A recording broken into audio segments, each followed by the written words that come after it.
And we are here. Look, man. Look, it's been, wow, has it been 2 years? At least a year? It's been a minute. It has been, to say the least, it's been an absolute minute. But we are here right now, right here. You're here with me. Coming to you live from Normies to Nerds. It is your boy Kendall, a.k.a. KD the Yapper, a.k.a. Kendall the Yapper, a.k.a. King Country, man. I got so many names. But look, it's just good to be here, to be live streaming. Had to fire it up because I want to dive back into it. We'll talk about it later in the stream. As far as, I wouldn't even call it a break. I call it starting from scratch. I'll call it starting from zero. I call it like Kendall's first day back. For real. Because it's just been so long since we streamed, so everything's new. Like, I didn't have the opening screen. We're not going to have the closing screen. Like, that stuff, for real, I thought it was on my computer, but it ain't. But it doesn't matter, because all that matters is that you're here, and right now. And I'm just excited to be back here on Normies to Nerds with the live stream. Y'all have seen a couple of, shorts drop here and there for real. But for real, to get back in live streaming the way it started off in the first place, started off as a streamer, continuing to go on here as a streamer, it just has to happen, man. Daniel Fisher, thanks for popping up in here. Daniel Fisher NYC. Hey, it's good to see you, buddy. Look, man, I'm looking forward to, for real, look. I'm really looking forward to seeing some OGs in the chat. I'm really looking forward to seeing some OGs in the chat. Drop it in the chat if you're OG. Drop it in the chat if you're new. But we're looking forward to it. But without further ado, man, look, we got a lot to talk about. He said Mike Porter. Man, Reefer Man, what's going on? He says Mike Porter and I were just saying we miss a lot of these live streams. Look, I miss it too. And like I said, I'll talk about it later as, why we stopped live streaming and whatnot. But I truly miss it too, and I'm excited to be back tonight, man. I'm excited to be back tonight. How about y'all though? Because look, we got a lot to talk about. Like I done missed a lot. But don't let that have you dismayed, because just because I done missed a lot, that means I ought to have more time to think on it. That means I've had more time to think on it. And then we're going to see where this stream takes us. Like, I don't know how long we're going to stream tonight. Like, yo, chat, I don't know if we streaming for an hour. I don't know if we streaming for an hour and a half. I don't know if we streaming for 2 hours. But we streaming tonight. And that's all that matters. So, Daniel, Reaper Man, all those people who are lurking in the background, what's good to y'all. But let's go ahead and dive right into it right here on Normies to Nerds. Because, fam, by the way, audio straight. Let me know. Audio straight. Is audio straight? Let me know if audio is straight. Fam. I got to talk about this. Like, I am back in the game, okay? And I've been hesitant to go out there and just straight out say it before dropping more videos and actually being back into it. But at the end of the day, the fire has been sparked back.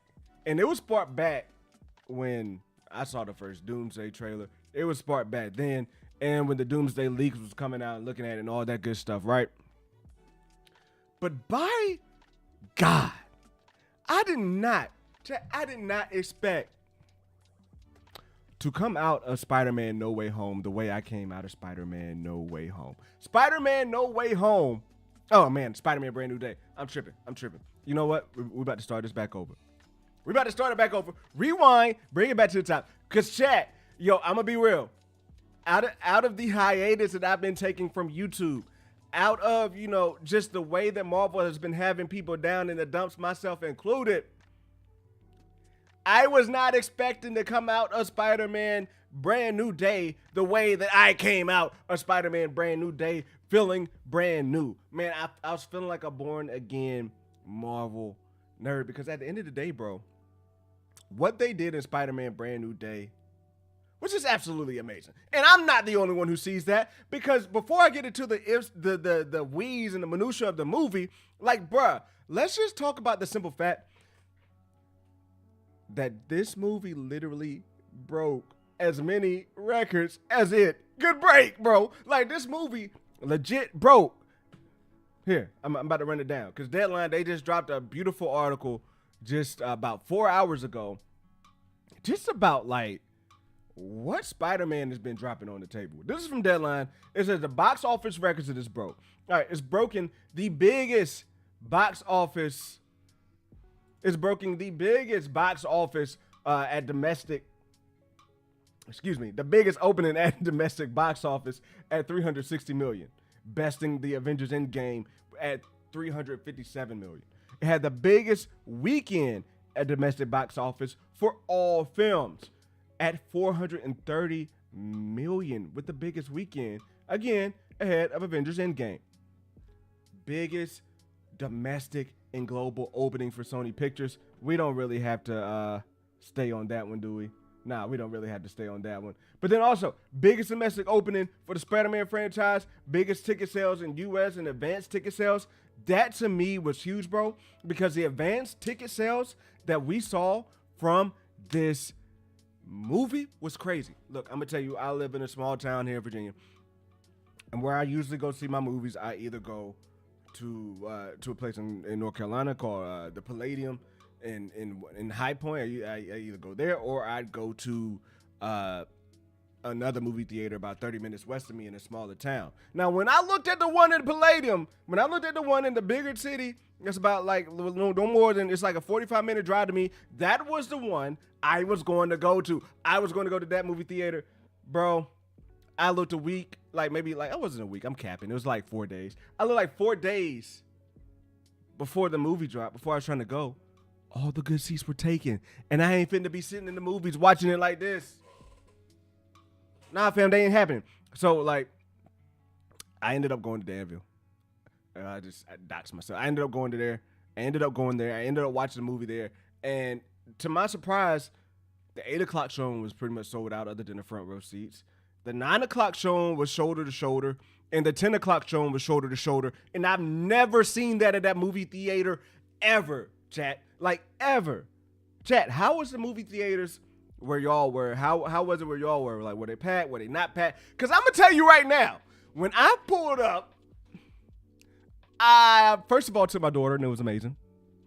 I didn't plan to take my daughter the whole time, but, like, she saw the trailer, and she wanted to see the movie. And, like, she's 8. It was her first PG-13 movie, so I had to tell her, like, hey, there's going to be some cuss words in it. It's going to be a little older, whatnot. But, hey, when we got to the movie theaters, the parking lot was so packed, like I haven't seen anything like it since I moved back down here to this area pre-Endgame. Pre-Endgame. I've been back in this area for about like what? 7 years now. Maybe 8. Probably 7. 7 or less. And it was packed, bro. We went at 9 o'clock and it was stacked up in there. It's just something I haven't seen. I've always been able, I'm going to tell you this, and I know it sounds bad. I'm a busy man. Procrastination, I don't call it that. I'm just a busy man, all right? I'm just a busy dude. So I don't usually cop my tickets until the day of. And I'm going to keep it a buck. I usually like to go see movies like at 12 o'clock or at 2 o'clock. This one had to be different because I had to work. And I'm going to just keep it a buck. It was full. Like, I couldn't get my pick of the litter. I'm used to be the day before the movie to be able to get my pick of the litter, picking out whatever I wanted to. But all that to say, you know, it's one thing when you read stories online and, you know, as we got that ad come up here. It's one thing when you read stories online and they tell you one thing. But it's another thing when you feel that joint, bro. Like when you feel how massive the joint is, like it's different. And that's the way it felt with Spider-Man. Like the massiveness of Spider-Man just felt different, fam. Like it just felt different in a way that like I didn't necessarily even see coming, just solely based off of like how down everything has been in the MCU. And I've never been one of them MCU downers, man. Like I've never been one of those MCU doubters. But the way that it just felt being in the movie theater with everybody for Spider-Man No Way Home, for Spider-Man Brand New Day. It just felt like home. It felt like peace. It felt serene. It felt like a return to paradise. It felt like I found a charger for my iPhone. It felt like that, bro. So look, all that being said, Spider-Man Brand New Day just really put the thing on the table as to who Spider-Man is in this superhero role. Man, F it. In the whole entire IP world, bro. Like, it just really, Spider-Man Brand New Day to me really cements Spider-Man above Superman, above Batman. Spider-Man is in a league of his own, fam. Is in a league of his own. So let's break down the movie. Because for real, this movie to me was like, I give it a 9.5. The 0.5 is the length. Y'all know me. Like, I don't like long movies. I do not like being in the movie theater for more than 2 hours. The only way I would take a movie and enjoy it for more than 2 hours is if it's like Infinity War and it's a roller coaster. I'm gonna be real. That reason is why Endgame's out in my top 5 in the MCU, because it's so long and it's so boring and it's so drawn out. But I'm gonna tell you this. I had to knock the length just because I knocked the length. Like, I don't like that long movie, but it was all right with me. All right, so it gets that 9.5 for that. Now, I'm going to break down just a little, like, fun stuff first of all. First and foremost, Daniel Destin Crichton did your dog. Bro, you did your thing. Daniel Destin, you did your thing. I'm like, yo, I'm going to be real. My probably fourth thought coming out of that movie was like, yo, it's a sad thing that we not seeing what he did on what he's going to do on Kang Dynasty. It's a sad thing. And my second thought after that was like, man, I wonder what a John would look like if he did Doomsday. Now. We're going to talk about Doomsday later. I'm not saying. I know we got some Russo lovers out here, right? I'm not trying to knock the Russos. I ain't saying replace. But look, man, Daniel did his thing with Shang-Chi. Daniel did his thing with Spider-Man Brand New Day. First and foremost, I've been on this little trip because we took the kids to see Spider-Man 5. I've been on this trip of like, yo, where's movies going? How are they going to adjust to the theater? So when we went to see Toy Story 5, and I'm not going to be long on this, but the real quick thing was that I peeped that they did a little thing inside of the movie where they did shorts inside of the movie with the buzzes, and then eventually they made it all come together and bridge. However, at points in times, because kids' attention spans is short these days, people in the theaters, they need a little mental break from what's going on in the movie. At points in times in the movie where it might have been slow, where it might have been a little down, they insert those shorts with the buzzes and kept the movie going. So I'm like, I wonder if Disney is going to continue to do that in order to be able to, like, as their way of adapting to what the scope, what the realm, what things are looking like right now. When it comes to just the entertainment economy, when it comes to attention span and or attention deficit, if you will, of like a lot of younger viewers, right? And again, we're saying that I don't know if there's any real proof that that's real or not, but that's there. What came out of Spider-Man I didn't really expect, because that had me thinking like, well, what do you do for adult movies? Because adults' attention spans are going down too. So like, what do you do for adult movies and whatnot to like combat social media? And fam, Daniel Destin Crichton, first of all, like, yo, everything about what he did with this movie was a dub, okay? Was just a straight out dub, from the pacing at the very beginning to them showing the fights and all that good stuff. Like, bro, that was a dub. But what I think really he's really diving into, and I think we're going to be seeing a lot more of, we've seen it in Marvel before, like when you have the mask and you see on the inside of the mask, right? But you don't really turn the camera around that often. I think about the closest that we've gotten to this before was when Rhodes was in Avengers Civil War and he got shot out of the sky and we saw it from his mask, him falling down to the ground.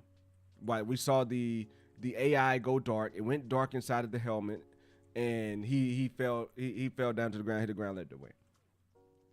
What we saw in Brand New Day was first and foremost that opening, like the opening like shots, probably like the first, I would say the opening act, like the first 15 to 20 minutes. The swinging was immaculate, but it wasn't just the swinging. It was the shots with the swinging. It felt like we were with him. It felt like I was jumping off of the building with Spider-Man and going swinging with my boy Spider-Man. But on top of that, like, I'm not just on social media. I'm playing video games. What video game has so many nerds been playing for these last few years? It's been Spider-Man. My daughter still goes play Spider-Man right now. If I want to play a game and I don't have time to play Rivals, if I don't have time to play a full Rivals game, if I don't have time to play like a NCAA college football game, hopping on real quick, I'm still hopping on Spider-Man real quick. Because Spider-Man's like that. The game is like that. And they took elements of the game, like for real, it was parts of, and I know it's been breakdowns. I know people have been looking at it. We might watch a breakdown here later today. But I know, like, they definitely incorporated the game for people to feel that. And I don't even want to say it's an Easter egg, because it's an easy thing to say, like, that right there is an Easter egg. I don't necessarily think that showing those shots like that is an Easter egg. In fact, I feel like it's one of those things that they intentionally put in there, not as an Easter egg, but as something to engage the audience. It's something to make the audience feel brought into the movie with the way he landed on that roof and fought those bad guys at the very beginning. Running the mill criminals, and it just felt like I was fighting a criminal in Spider-Man, in the newest Spider-Man. I guess it's Spider-Man 2. But yeah, it was definitely like Daniel. Facts. It was definitely like the game. So that's first and foremost. I think they did a lot throughout to make it very immersive and to make you feel like you were brought into it. Now, continuing to go on, just in the rest of it, I do feel like it was very well paced, but also the acting, fam. And I don't feel like I've seen enough people really give enough credit to the acting. And I mean this around the board. I'll start off small from Bernthal. Bernthal's acting in that movie as Punisher was just phenomenal, bro. And like, I know he can act, and we all know that, but like, I've never seen Bernthal act like a girl. And I'm not saying I've seen everything Bernthal's been in, but Bernthal definitely hit that, like, when Jean Grey had control of his body, he definitely took on the mannerisms of a, like, teenage girl. And that was dope to me. Furthermore, Banner, the way Banner acted in his first interaction with Peter, like, fam, like, it felt like classic MCU, right? Because we're seeing Banner, like, it felt like Banner was in his bag. He wasn't in no dang on She-Hulk, like, I'm trying to train my cousin up to be better than me type stuff. Like, won't like he was in no, like, Banner was in his bag, I feel like, in this one. Like, he felt very nonchalant when he was in there as a professor, like the way that you would expect this version of Banner to be. But then when he was talking to Peter, Banner has never been the person to be like Tony, be like, I'm smarter than you, I'm throwing it all out there. Banner has always kind of came across as like a normal, down-to-earth genius, if you put it that way. But then the switch and the light bulb started to go off as Peter is talking to Banner. And man, like Mark Ruffalo's expressions, Mark Ruffalo's change in tone, it just, like, to me, it sets it apart. It makes that scene, and it makes it feel like what's happening in that moment actually freaking matters to the magnitude that it did.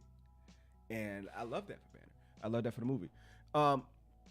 Zendaya and Ned, their acting, it was running the mill, It wasn't bad. It was running the mill. But then Sadie Sink as Jean Grey, her performance to me was the best I've seen Sadie Sink, I feel like. Like, I've watched Stranger Things, and I've never really was the biggest fan of her character in Stranger Things, to be real with you. But she actually, like, she showed me what she could do. I'm going to be real. I'm not really sure, and we'll get into that later, of how I feel about her being Jean, but that's not her problem as much as it is what they're doing with the X-Men, or seem to be doing with the X-Men right now problem. But all that aside, she did a really good job as Jean in the movie. And then last but not least, we got last but not least, I gotta talk about Tom. Because Tom, to me, I'm gonna be real, that was the best performance I've seen in a Marvel movie. Period. That to me was the best performance I've seen in a Marvel movie. Like, the range of emotions that he showed and the feeling that came off of the screen as he was acting those scenes out. Like, I never really felt for a character as much as I felt for Peter when it came to him losing his girl, when it came to him kissing his girl and realizing it wasn't her. Like, when it, bruh, when it came to him recovering after getting shot, when it came to him, like, contemplating whether or not to go talk to Ned, when it came to contemplating whether or not to talk to MJ. Like, bro, everything that he did in this film was a masterpiece. And to me, it cements him as, in my opinion, the GOATed Spider-Man. Like, this movie, to me, cemented him as the prime top Spider-Man. Now, could could Tobey have maybe gotten there if he had a fourth movie? Maybe. But we never know. So for that being said, I'm going to be real. I don't know if he could have. I'm going to be real. I didn't know Tom had it like that. And I'm going to be real. All right. Real quick. I'm going to be real. I didn't know Tom had it like that. But can I be honest? I just wonder if there's a little bit more motivation going on in Tom right now. If there's a little bit of friendly competition. I don't know about anybody in the chat, but in my head canon, there is a competition going on between Tom Holland and Timothy Chalamet. Because in my opinion, from what I've seen from Doom, from what I've seen from Timothy Chalamet and Marty Supreme, from what I've seen for Timothy Chalamet and Wonka, from what I've seen for Timothy Chalamet, just being out in these streets, man. Like, I just been beginning to feel like Timothy Chalamet is what what we expected Tom Holland to end up being. And I know they're both young, and I know we're very early in it. You know what I'm saying? But it just felt like Timothy Chalamet kind of leapfrogged Tom Holland for a bit, because not only was he doing his thing, not only was, he courtside at the Knicks, got the Kardashian and all that stuff, or the Jenner, if you will. He had Tom's girl in Doom. So, like, they probably cool. I know they cool and cordial, whatnot. But let's be real. This man is in the film with your girl. Your girl is his side joint in the movie, fam. Your girl ain't even his main joint in the movie. Tom Holland's girl is the side joint in Timothy Chalamet's movie. Timothy Chalamet, while Marvel's been going down, Dune has been ascending. He's carried Dune up on his back. He's been getting love out here in these streets. He want the Oscar, bro. Timothy Chalamet been everything to Tom Holland at that point of what we're expecting Tom Holland's career to do. Now, with that being said, this has been the year of clapback for Tom Holland. And when you got something going on like that out in the world, I'm just curious. Iron sharpens iron. All right. So I'm just curious. Chat. Tom Holland went deeper in his bag because he was motivated. Motivation. That's all. That's what I'm saying. Like, all jokes aside, Tom Holland definitely did his thing. I'm gonna be real. I remember his acting more than I really remember the action scenes off the top of my head. I'm gonna be real. Like, his acting, calling back to some of those scenes, to some of those facial expressions he was making, is what pops up in my head more than what pops up from the fight scenes. And I'm also be real here to let you know that I'm back and I'm rusty, and I would have had those scenes written down, but right now we're just flowing off the top of the dome. So maybe we talk about that later another day. But Tom Holland's acting is absolutely phenomenal in this one. And then going on to just what happened in the movie. Bro,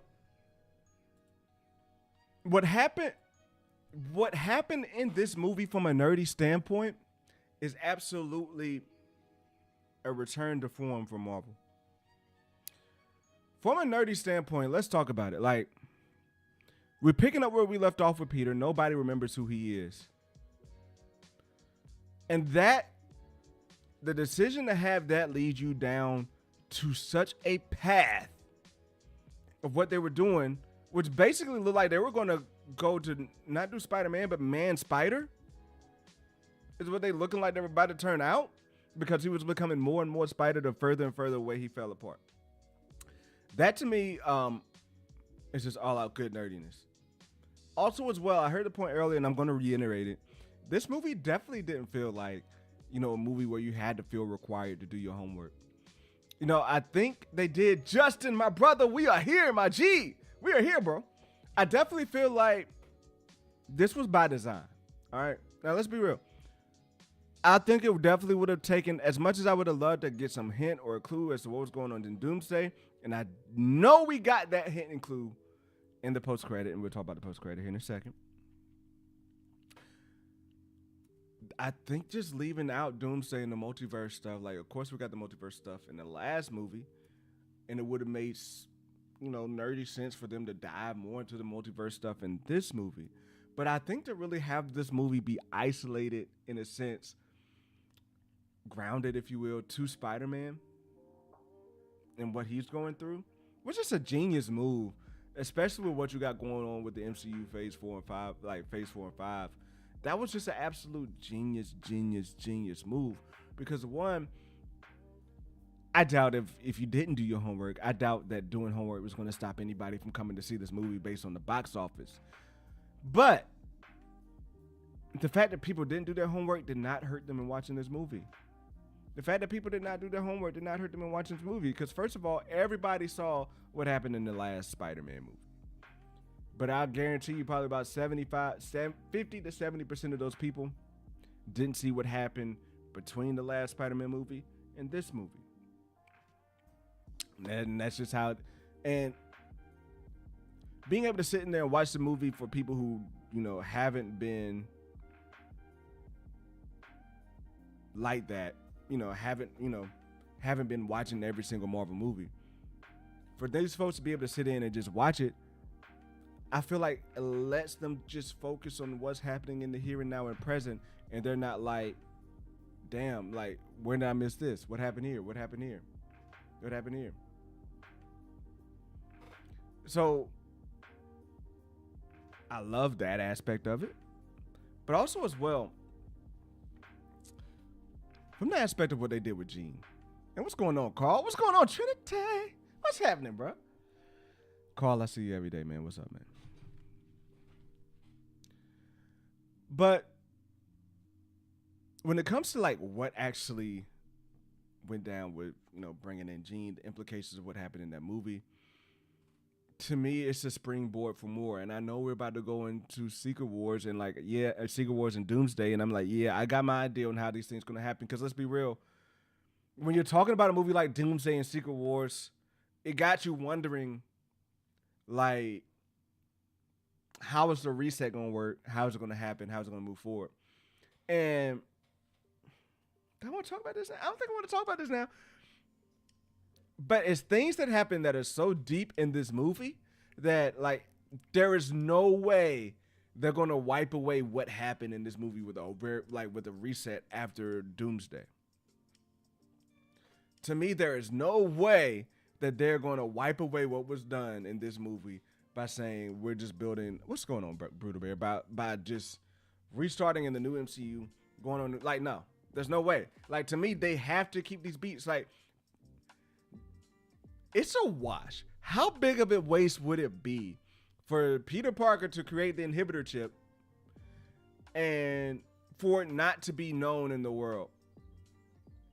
For it not to be known in the world. How terrible would it be for Peter Parker to create the inhibitor chip and for the next time that we see the X-Men or for the next time that we see them, does Peter Parker, that there's no repercussions for that?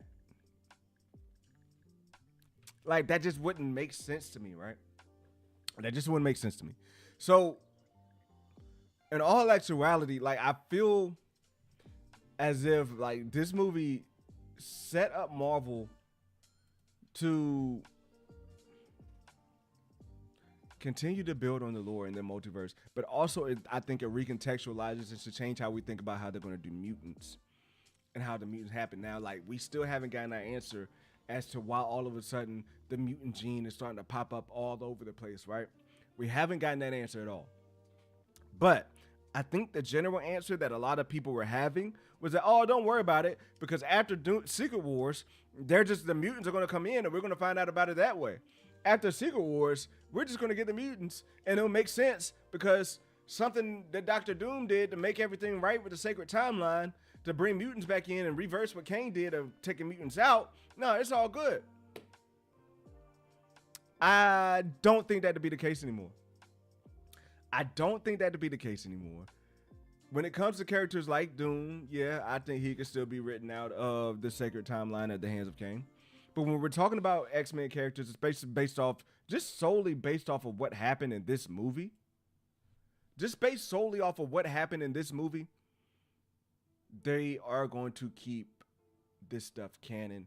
They're going to keep these story beats alive, because at the end of the day, it would be an absolute waste and a travesty for them to throw away the potential of Peter Parker creating the inhibitor chip and it being a driving force in the story moving forward in the MCU when it comes to the X-Men versus Avengers. I mean, let's be real. They set the groundwork for the world to hate the X-Men. They set the groundwork, and I'm loving the discourse I've been seeing online, because some people are being like, well, they didn't like Jean Grey because, you know, it's the morality of it or whatnot.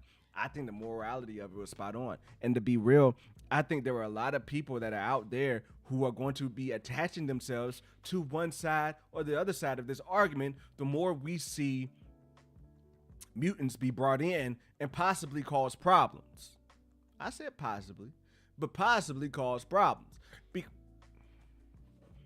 Because look, I think the last thing, and put on your thinking cap here, I think the last thing that Marvel wants is for the conversation to once again,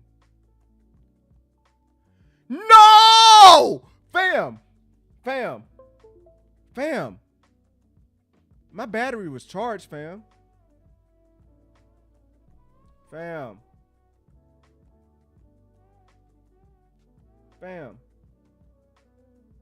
Hold up.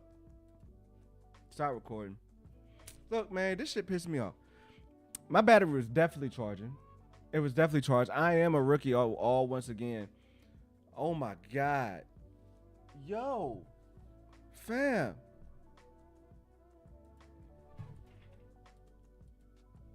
Look, this is what we're gonna do, chat.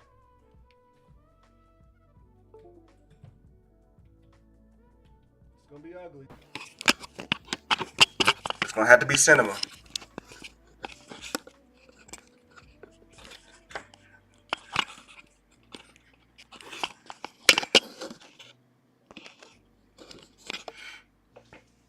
This is what we're gonna have to do, chat. I'm gonna have to use an ugly ass webcam. Can I have my camera charging in the meantime?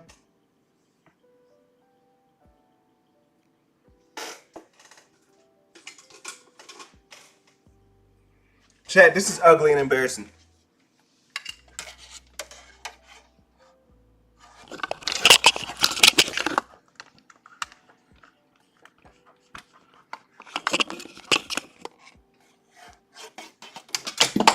Hold on. Don't go anywhere. Hey, I said, hey,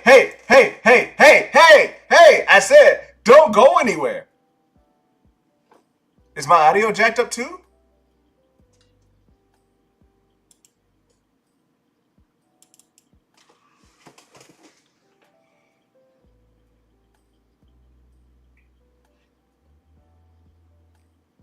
I know what it is. Give me 1 second, chat. Because I plugged in a webcam. Oh my God. I was like flowing. I was like finding my way back. I was in flow state, fam.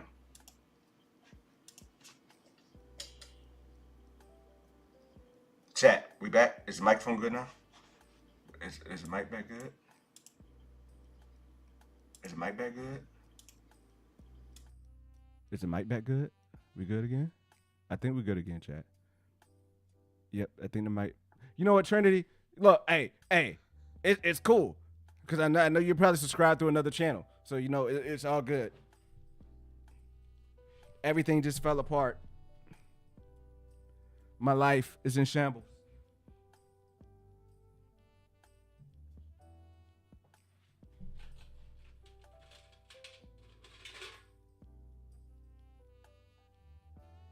All right, here's what we're gonna do. Chat.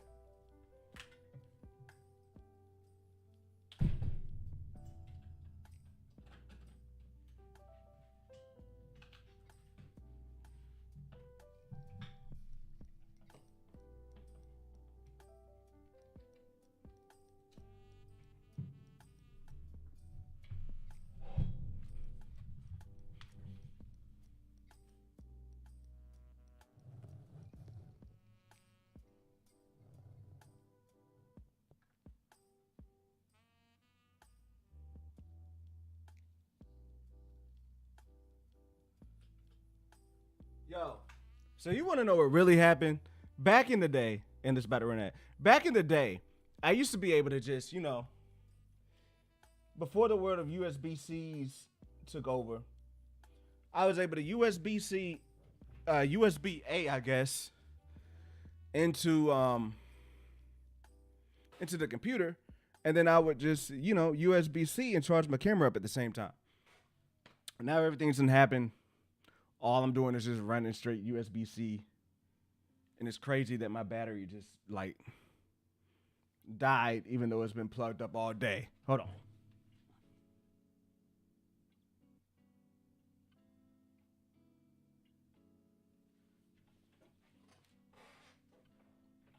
All right, all right. Let's see if I can make something shake here.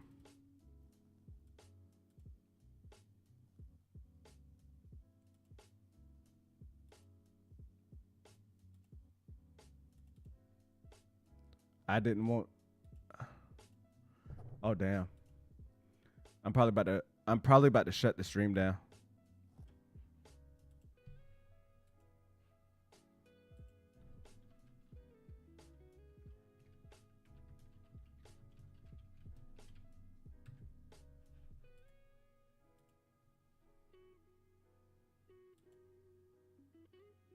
Yo, can y'all still hear me? All right, cause look, yeah, all right, cause my OBS unfroze. So here's what we're gonna do right now. There we go. And look, hey, shout out to Adam, cause I'm on OBS. Here we are, boom. Y'all getting the wider view of everything right now. All right, my ugly ass.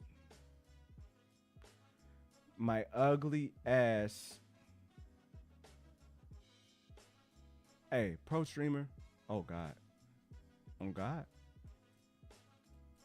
Yo, this is ugly. I'm not gonna cap. This is ugly, but it's either this or nothing. It's either this or nothing, chat. It's either this right here or nothing. This would have never happened in the underground. We might not be streaming it if it was in the underground. All right. Emmy award-winning ass. It's back there. There it is. All right. We good now? We back. Y'all still rocking with me. I'm gonna do this one thing. I can't stand this shit. I can't stand it. I'm asking y'all to stand it because y'all don't got a choice. I can't stand this shit. I'm gonna go plug this bitch in. I gotta have it plugged in by later segments because I was planning on clipping the later segments for sure. For sure, I was gonna clip the later segments.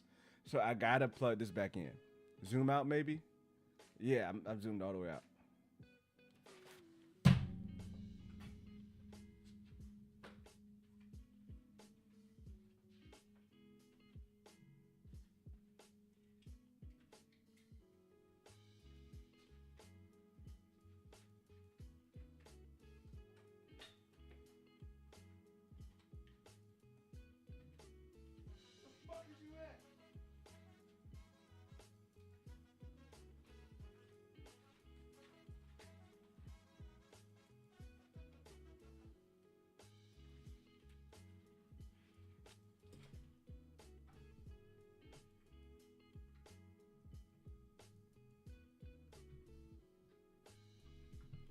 So this is what I'm gonna do. I'm gonna plug this joint in. Troubleshooting 101 in. We're gonna make it shake.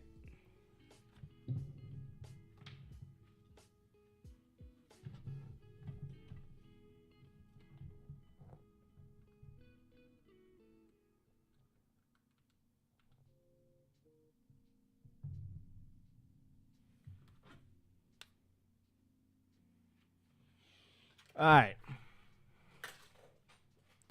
That camera charging, so we good.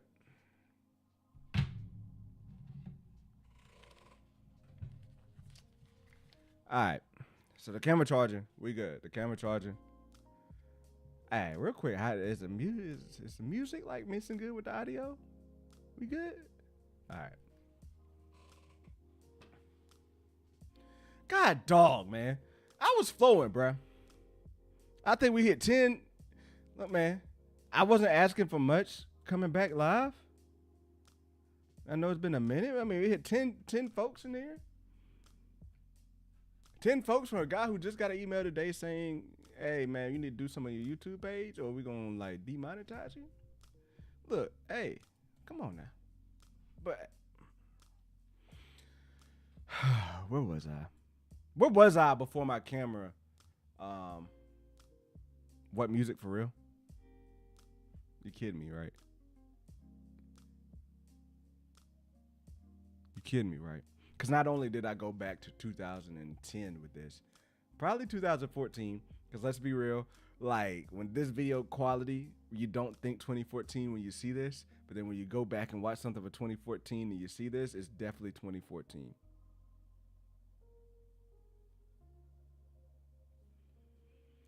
Yeah,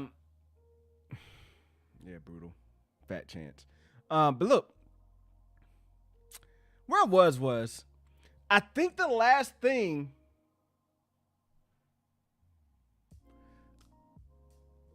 you were no music. Well, then maybe I need. All right, I turned it up some more for you. I turned it up some more for you there, Carl. All right.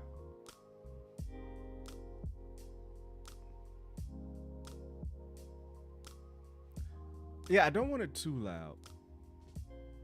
Don't want it too loud. But is it too loud now? Let's get this clear. Let's get all hearts and minds clear before we go in further. Is it too loud now? If we're good, we're good. All right. Damn, this camera's ugly. Man, I hate it. I'm not gonna end the stream. But I hate it.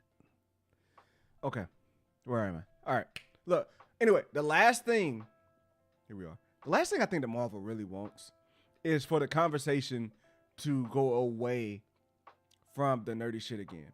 Like, I think at the end of the day, we are starting to figure out that back on social media and online conversations, people are going to have discourse about anything at this point right now. And what I think Marvel would love to do as we ramp up to maybe towards Avengers versus X-Men, as we get into this next phase after, Secret Wars, I think there's nothing more that they would love more for a certain section of fans to absolutely like be Team X-Men, another section to look at them sideways. Now, like, this is where it does fall apart, because at the end of the day, like, yeah, I can't see myself ever being anti-X-Men. I can't see myself ever being anti-Black Panther, anti-Hulk, anti-Spider-Man. Picking a team, I can't really see myself doing that. So, like, maybe they don't try to dive that hard into it, because then again, also as well, like, you don't want to, like, say X-Men team gets like 70% of the fan base and the Avengers team gets like 30% of the fan base, which is probably actually realistic, and probably worse, probably be like 75-25, 80-20. But let's just say that would have happened, and then we get the X-Men losing, or a decision goes wrong with the X-Men. Yeah, that could be a bad decision for Marvel down the line, because then Marvel could alienate a group of their fans. However, all that being said, they set this thing up perfectly to where you're going to have people debating whether or not the X-Men are good, whether Jean are good, whether whatnot's good. You're going to have people debating that. And it's going to be good for Marvel to have that happen. It's going to be good for Marvel to have that fan discourse. It's going to be good for Marvel to be going through that, which is why all that to say is, which is why, like, Spider-Man Brand New Day did a perfect job of setting up Marvel for the next steps, of setting up Marvel for X-Men, because they put in what will be a main driver. Now, if we look at this, if we look at it and we say, would you prefer Peter Parker create the inhibitor chip or Sinister? I would much rather say Peter Parker, especially in this MCU. Especially in the MCU. I would much rather it be Peter Parker being the person that's responsible for this next mutant beef than anybody else that they could drum up and come up with. But with that being said, let me know in the chat. Look, I need your scores in the chat. Let me know in the chat what you rate Spider-Man Brand New Day as. And I'm going to hit the chat here for a little bit. As we, like you said, we're trying to get that flow state back.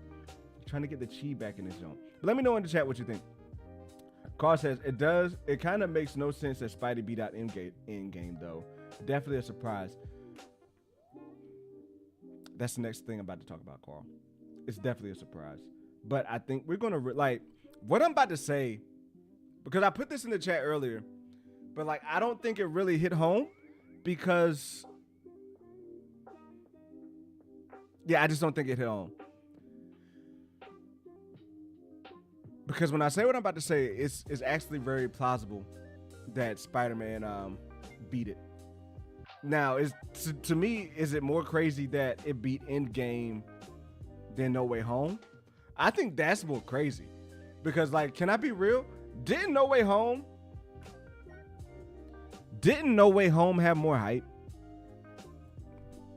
Like, didn't No Way Home have more hype than this movie? I'm gonna just be real. I felt like No Way Home had way more hype than Brand New Day.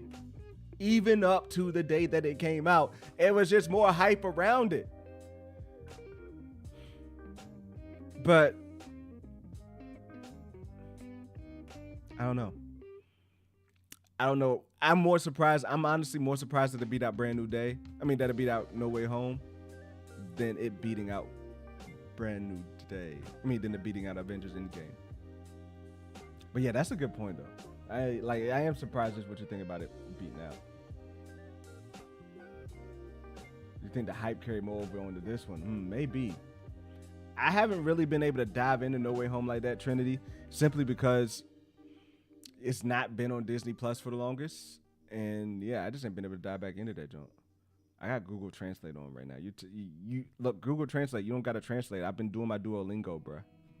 Oh yeah, this movie is definitely heads and shoulders above No Way Home. Says Marvel has no competition. DC has already been dead. They don't even try. They just have to make decent movies. But look, Trinity, like, I feel like they've been making decent movies. I feel like they've been making decent movies. Problem is, they've just been doing it with decent characters. Doom. Yeah, Doom is competition. I like me some Doom. Now, before I get into Doomsday, because, like, I kind of want to bridge the Doomsday talk and the Spider-Man talk together. But to be real, I think it's clear.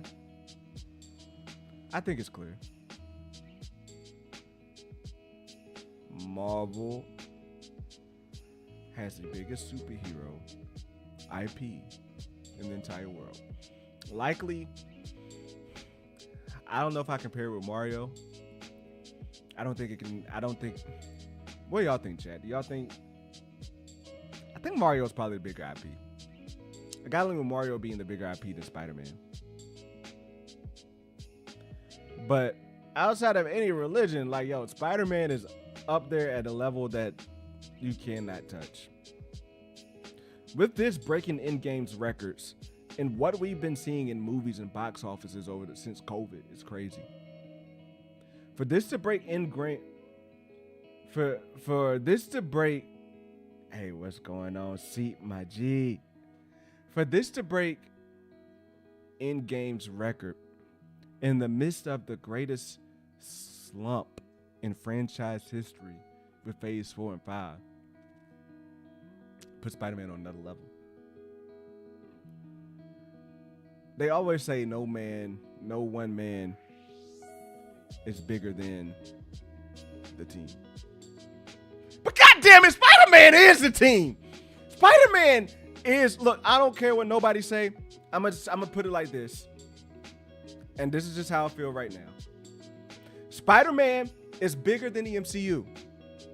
Spider-Man is bigger than the MCU. Spider-Man is bigger than the MCU right now as a whole. Doomsday will be the biggest test for that. I'm gonna be real. I can see a world where Spider-Man No Way Home beats out Doomsday. I know some people will go out there and say this helps Doomsday. I don't really see where this actually helps Doomsday to a level where it really matters. I don't see where this helps Doomsday from a level that it really matters, bro. Because at the end of the day, Spider-Man, I didn't feel a connection to Doomsday after watching that movie. So I didn't feel it until you got to the post-credit scene. And even then it's like, ooh. But look, one, Spider-Man, like, we not even getting reports that he's in Doomsday, right? Like, we don't even know if Spider-Man is in Doomsday. I bet you that they wish they would have done that. They should have put Tom Holland's name on the back of a chair, B. They should have put Tom Holland's name on the back of a chair. Because at the end of the day, what we're seeing right now is Tom Holland is who's bringing people to the movies, putting the butts in the seats, man. Like, Tom Holland, Spider-Man, and I said it's Tom Holland, but it's really Spider-Man. I'm sorry, Tom. But it's really Spider-Man. Like, you got your role to play in it, but at the end of the day, you playing Spider-Man, bro. Spider-Man, let's run it back. Spider-Man is bigger than the MCU, in my opinion. Spider-Man is carrying the MCU, in my opinion.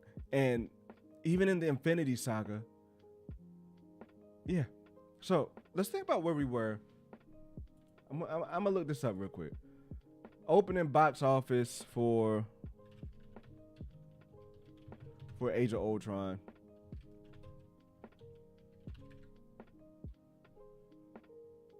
It was, oh my God, I hate domestic. I just want to do global.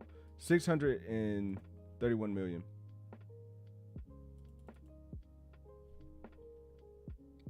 Opening. Yeah, that was opening weekend. Okay. All right, opening weekend box office for Civil War. Oh, I typed Civil War and it didn't. Come on now, B. Captain America Civil War. Captain America Civil War opened up bigger than that Avengers film, fam. Now, granted, Civil War was like a Black Panther 2.5. But let's be real. How big was Spider-Man in Civil War? Now, I'm not going to sit here and act like Spider-Man carried it, act like Spider-Man is responsible for the entire ascension of the Infinity Saga. I'm not going to come out here and say that. Definitely not. Because work had to be put in. Tony Stark, Robert Downey Jr., you know, all the OG Avengers, they did their thing. But things really got real and got elevated when Civil War happened, bro. Like, can we just be real about that shit? Like, things really, let's be real. Things really took a whole nother fucking level when Black Panther and Spider-Man came up on the scene in Civil War, bro. Am I right or am I wrong? Am I right or am I wrong? Because, bro, can I be real? Just gotta be real. I've said that a lot today. Let me chill. Because, bro, Black Panther, we know what Black Panther did for the black community and bringing them into the movie theaters and all that good stuff. But what Spider-Man did for the nerdy, like what Spider-Man did overall, coming in there like the way he did on the Roos, snatching the, bro, Spider-Man being an addition to the MCU, first and foremost, it was the biggest thing that people wanted in the MCU general period before it happened. They was like, when are we going to get Spider-Man? When are we going to get Spider-Man? When are we going to get Spider-Man? We finally got him. Then after that, we got a movie with Tom Holland. Then, like, bro,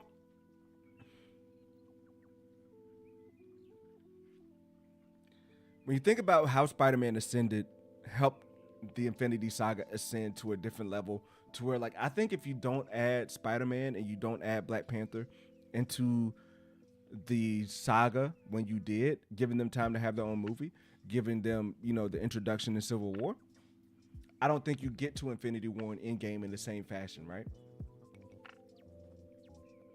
So I see, really looking at this, and I think the proof is going to be in the pudding in December when we get the opening box office weekend from Doomsday. And the thing is, here's the thing. It's got to be opening box office weekend is what I'm going to go off of, because when you go with opening box office weekend, you ain't going based off of reviews, you ain't going based off of second watches. People ain't seeing, I want to see what people saying about it. You're really going based off of what you got to put on the table.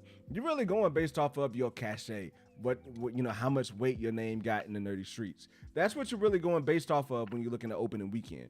And when we look at this opening weekend as to where Spider-Man beat out 10 plus years of movies, the culmination of 10 plus years of movies, Spider-Man beat out a movie that had the biggest movie moment happen in it and had to follow that up with the snap. And I'm talking about Endgame. When you really think about all the Endgame had going forward,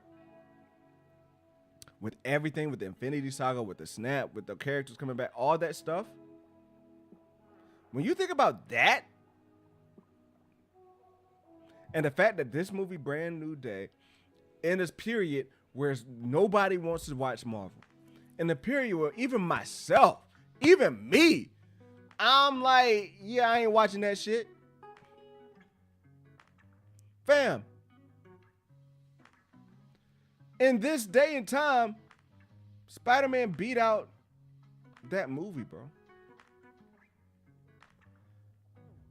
So I'm going to just put it like this. Doomsday, you got to outperform Spidey. Because if not, Spidey bigger than the MCU. Now, don't get me wrong. Let's not get it twisted. They need each other, fam. Spidey needs the MCU, right? Because we've seen that one. Like, let's not get this shit twisted, fam. Like, Spidey needs the MCU like the MCU needs Spider-Man. All right? Spidey needs the MCU like the MCU needs Spider-Man. However, you don't win a championship after losing your Kobe. You don't win a championship after losing your Tom Brady. You don't win the championship after losing your Peter Parker. You don't reach those levels. And Peter Parker, you're not gonna go beat Bron playing for the Lakers. You're not gonna be, you know what I mean? You're not gonna be that player that's gonna be able to go to a trash team, go to Sony, and be able to pull these things off like you're doing in the MCU. So they need each other. It's very clear. But at the end of the day, the Spider-Man IP is big. Like, Spider-Man right now in the MCU is bigger. Like, I'm not even getting into what's going on with just the IP of Spider-Man in general. When you talk about the multiverse, when you talk about what happened with Into the Spider-Verse, Across the Spider-Verse, the cachet that pulls. Like, bro, at first I was having concerns about what this next movie is going to be with the Across the Spider-Verse saga, and I'm blanking on the name of it. I was having concerns about those box office numbers and how it's going to perform since it's been so long. But who gives a damn at this point? Like, really, like, we just seen this shit's unflappable. I think we're seeing that it don't matter how long it's been in between the movie. These people are going to come back out for it. I'm hyped for it. I'm lit for it. And that's it. I think, I've been talking for about an hour now. It's been all about, all right, maybe 5 minutes has been about where I've been at, what's been good. Then about 5 minutes have been like my camera dying and like figuring that shit out. And then the rest has been Spider-Man talk, bro. So I think I've talked enough about Spider-Man. But let me know in the chat. Do you agree or do you disagree? Do you feel like Spider-Man is bigger or nah? I just see y'all going ham in the chat. So let me just run through it real quick and talk about it. My boy Seat, the OG, the day one, says, I think it also helps the Spider-Man legacy of the video games up until now have been pretty good. Exactly. They've been good. Now, you missed it earlier, like in the movie, like the way they use some shots to make you feel like you in the Spider-Man game and swinging around, like it just feels like it's a different level. Yep, Chadwick. Losing Chadwick definitely threw that off. He was gonna be up there. Now I don't think, I'm gonna be real, and I know I'm gonna get some hate for this. I think Black Panther 2 was destined to have a box office drop. Nothing like what we saw with Wakanda Forever. All right. Not saying it would have been the same drop, because it definitely wouldn't have been the same drop. But we'll talk about it in a little bit. But I don't see a world where, you know, the momentum of Black Panther 2 would have continued just simply because of like what happened with the first one. Like the first one just was such a cultural movement that yeah, I don't think it'd be replicated or would have been replicated even if Chadwick was still alive. Damn, we're really coping out here, huh? I don't know what we're coping about. Or is it coping? Coping is like C-O-P-Y. What you spelling? Younger gen loves Spidey a lot. They do. They really do. Trinity says Spider-Man is a Civil War. In Civil War gave me hope. Now I'm like Clinton Barton at the Brand New Day. Don't give me hope. Look, man, I don't think we're gonna be out the water really until like, man, that's hard to tell, Trinity. That's really hard to tell, Trinity. As far as like when I'm gonna be like past the don't give me hope part. Because don't get me wrong, we're not like this is a great reprieve, but we're not really back. Like even at the Doomsday, I would say Secret Wars, maybe I feel comfortable saying we're back. But then even after that, like we starting over, we're going with these X-Men. Then even after that, we're going with like Prince T'Challa. So like I'm not sure at what point. I think we're gonna have to see the X-Men movie in Black Panther 3 before I can really feel like we're out of the neck of the actual woods. Spidey needs the MCU because the only thing saving it from Sony, because that's the only thing saving it from Sony turning it into another Mobius. That is facts. That is facts. And I did see earlier that Sony is committed to no longer making spin-off Mobius films. I mean, spin-off Spider-Man films. They said the audience don't want it, and we don't. We're not gonna get it. Still haven't made it through Wakanda, whatever. Yo. That Trinity. That's wild. And Trinity, that's crazy. That's hilarious right there. So is fact confirmed it's gonna be Secret Wars or confirmed to be, so it's faggot confirmed to be gone after Secret Wars or after Mutant Saga? I don't know. I don't know what Feige planning to do, bro. All right. Bro, that's it for that. Let's get into some of the things I have missed. And I want to talk about Doomsday. Because I just got a few theories. And I know you all seen the trailer or whatnot. First and foremost, I think Doomsday, like the Doomsday trailer, a lot of the shit in the Doomsday, I won't say a lot of it, but I feel like this one scene in particular here, if it's not happening early on in the movie, because this could be an early on fight, similar to what Thor had in, similar to the fight that Thor had in Infinity War with Thanos when he got in the fight at the very beginning. But this fight scene, I view it to really be, let's see here, how can I put this on in theater mode so y'all see my tube buddy shit. This fight scene, I just don't think it's like, I think some things in it aren't real. The background, for example, and maybe I'm just fanboy dreaming, because you do have a lot of details in this background. So this, you know, instead of me thinking like, yeah, this could be not real, this could very well just be early on in the movie. Possibly on the destroyed world, like where Thor is going out and trying to defeat him early on. That's how he could tell. Yeah, okay. Yeah, I see that. This probably is real. However, all right, damn, I'm just deconstructing this is why I'm streaming, because I'm just deconstructing my own thing. Because, you know, if, again, this happened early on in the movie, it wouldn't make sense for this match to be on. Now, what I was thinking initially was that for this fight to be the fight after Thor gives his prayer, right? So Thor gives his prayer. This tells me we're going to have two fights with Thor and Doom. One where Doom kicks Thor's ass, and sends him home packing. And he sends him home to pray. You know how bad you gotta get your ass beat to go home and pray, fam? Now he praying for a Glock with the switch on it, but he going home and pray. You know how bad you gotta get your ass beat to go home and pray like that. So yeah, this fight did it. But my other theory though, and I think this is still relevant because this, to me, I think that fight's still gonna go down because Thor's having that prayer, and I think this would be my other theory was that this fight actually, one, doesn't take place here, but takes place by Loki's throne, and two, it doesn't have Robert Downey Jr.'s mask on it. Now, after talking through it here, I'm definitely feeling like, yeah, this is probably, like, looking at the detail, this is probably a world where an incursion happened, right? Like, where an incursion went down or is happening or whatnot, or was destroyed before it happened. And, yeah, we see what's going on.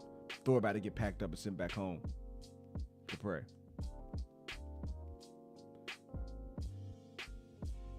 Yeah, Money says we haven't seen a shot from the third act. It's quite possible. Because in the third act, I do see this being a scene where they are fighting Doom. Yeah, I think this does happen before Thor meets the Fantastic Four. Now I'm thinking about it. Yep. To where this is going to send him packing. He's going to run. And eventually he's going to meet back up with Doom outside of time, I feel like, though. I feel like he's going to meet with Doom outside of time just after Doom has defeated Loki. Just after Doom has defeated Loki, he goes out there and defeats him and does this shit. And yeah, I'm still like, bro, I know I've been streaming long enough and I know the trailer been out, but this trailer did, like, this shot right here did have me on pins and needles, bro. I'm like, fam, 2 fingers on the joint? Not 3, not 4. 2 fingers just stopping the joint. It's crazy. But again, everybody's talking about the runes and what we see here and whatnot. That leads me to this next joint. To here. Now, I'm no scooper. I'm a theorist. But when you want to talk about how Doom is able to do those type of things, in all actuality, I'm about to get deep in my bag. In all actuality, when you go back to Thor,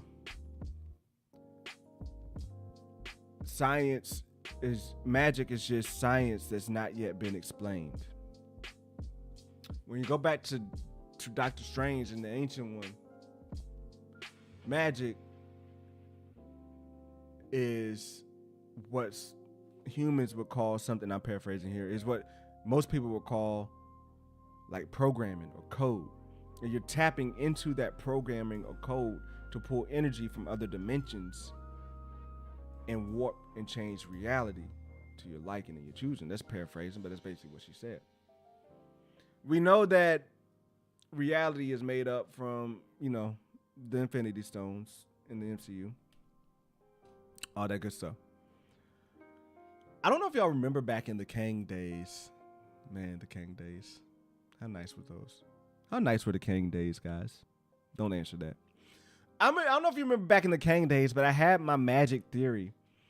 And my magic theory was that Kang, in order to really be able to do what he was doing and rewrite the timeline, he was going to be mastering all the different types of magic. And Hard Light was one of those types of magic, I felt like. We see the magic that Doctor Strange uses. We see the green magic that Loki uses. We've seen the purple magic that the Strange used. And then there was a shot in Ant-Man Quantumania where Kang turns this orange band of quantum energy. He takes it and does a Kame Dugan type shit and turns it blue and shoots it at somebody, right? So, that to me, I was like, man, maybe Kang has mastered some type of technology that allows him to manipulate this cosmic energy that's flowing through everything. Boom. That's not happening more with Kang. But that doesn't mean that we're not going to be pulling down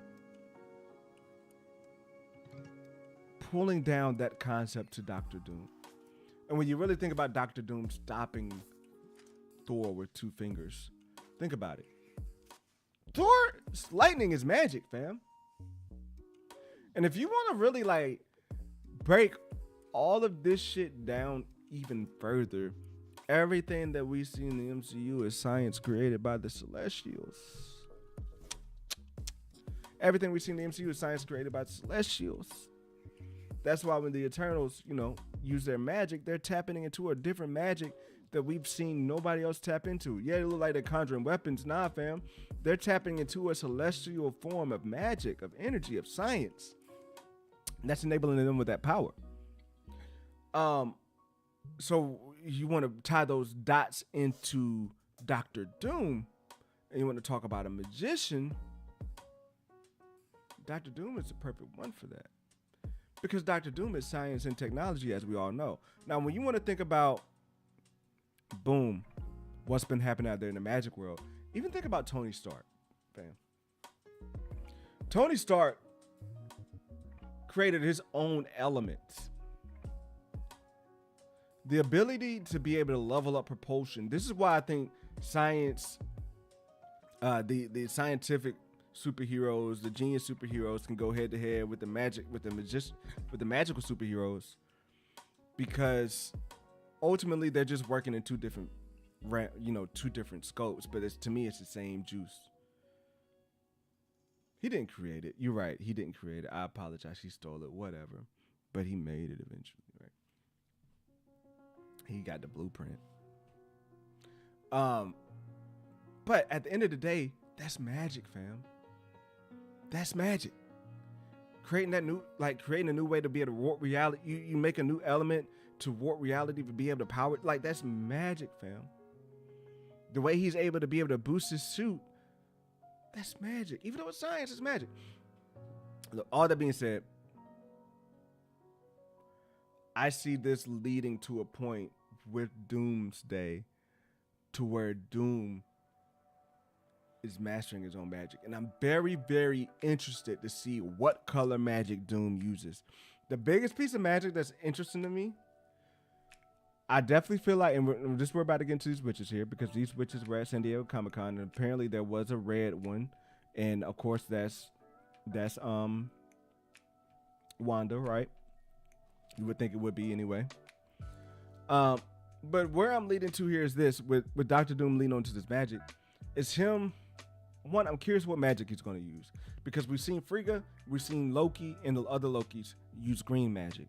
And green magic is so powerful that Loki, and you call it Asgardian magic, but green magic is so powerful that Loki is able to power the entire multiverse using that magic. Loki's able to time slip, stop time with that magic, aside from making, illusions or whatnot. So that to me is like right now the most powerful form of magic. Green magic, according to the trailer at Comic-Con.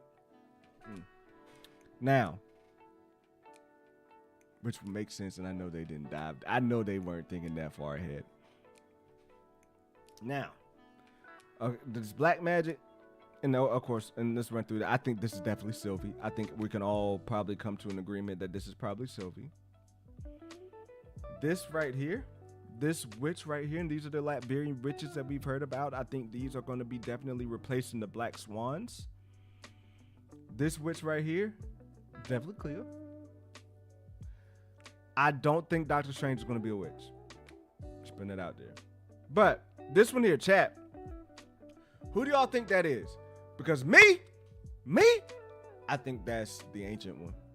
And don't get me wrong, like, I'm not seeing any scoops, I'm not seeing any rumors or anything just to hint that Tilda would be in this movie. But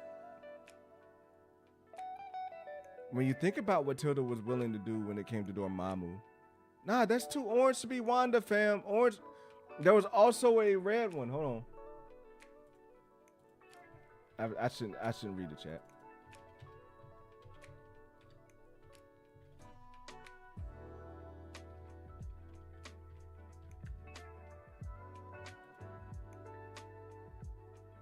Yeah, here's a red one right here.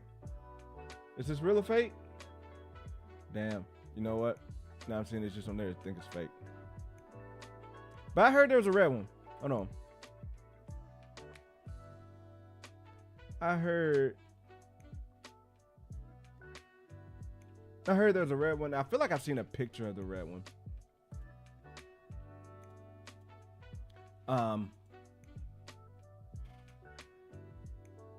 But look, this orange, Wanda don't wear nothing like this, bro. Nor does it equate to her color of magic. But you know whose color magic is that? Is the Ancient One. It's someone who studied from Kamar-Taj. I feel like the Ancient One is going to make an appearance in here, and I think it tracks for her to be working with Doom because we saw what she was willing to do with Dormammu and to be, you know, and do that, go draw power from the dark dimension to be immortal, breaking the laws and whatnot. I'm definitely on the train that this is the Ancient One here. Now, what that means is that Doom is going to be having all of the most powerful sorcerers in their own different types of magic working for him, other than this one right here, other than the Loki one, because Sylvie ain't more powerful than Loki. I refuse to believe that. So I do think that Mr. Anderson, Neo, what's popping off, bro? Good to see you in here. So I do think that yeah, I think this is the Ancient One, fam. Let me know in the chat if you think that's the Ancient One. All right. Now, I don't know how this is going to go. This next part.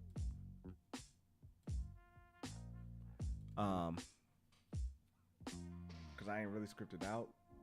But, hold up. I just got some shit to say. Let me,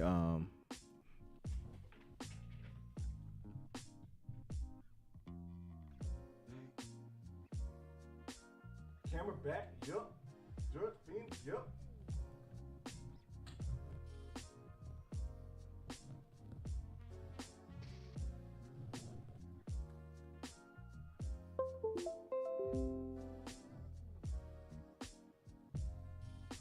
Alright.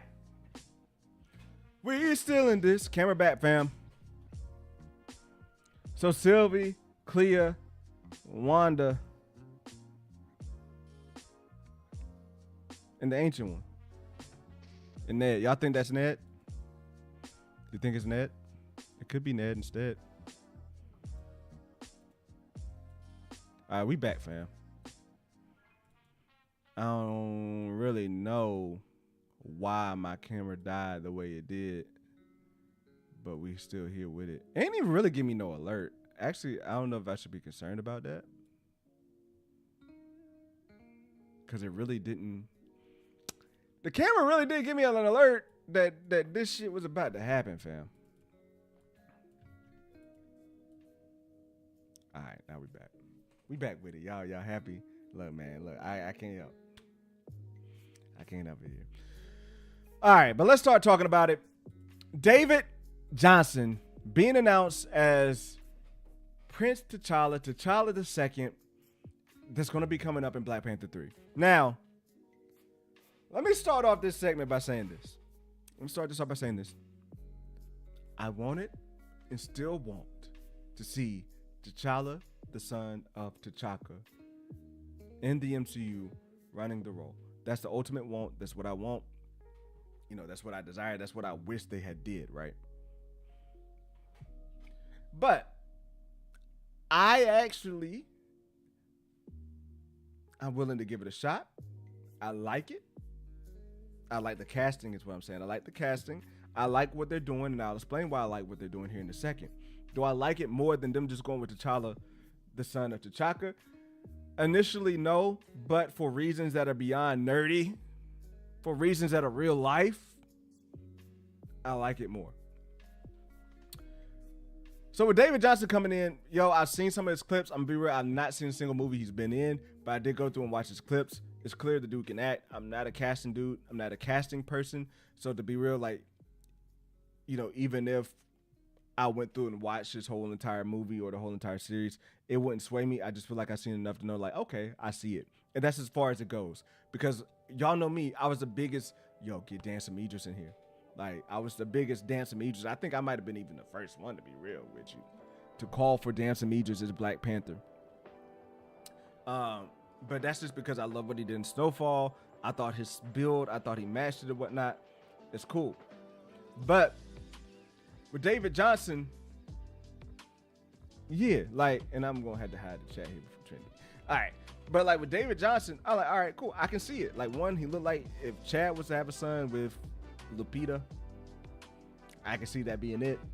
But also as well, looks African. Maybe to keep it a buck, give it a buck. Looks a little bit more African than Chad did. He's a great actor, and I think his build's there. There was a little bit of concern about him being 5'9", but I'm 5'9", so what I got to be concerned about? I feel like I'm 5'9" and can beat anybody ass. He can beat 5'9", and beat anybody ass. Like, you think a short king can't fight? Look at Mike Tyson. So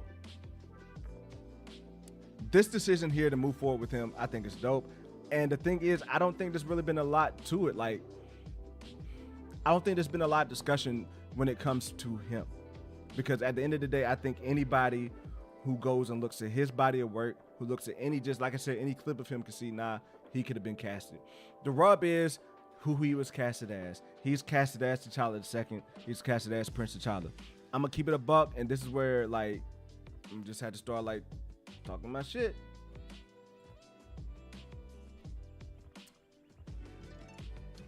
It just amazes me of things that us black folk decide to attach ourselves to.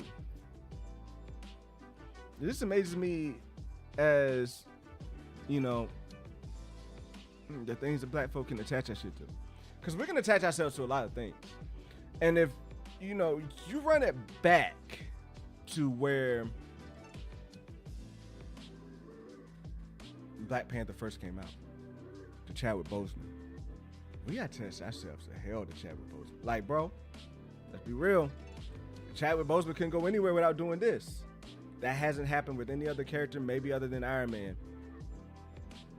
And it probably happens with Chris Hemsworth now.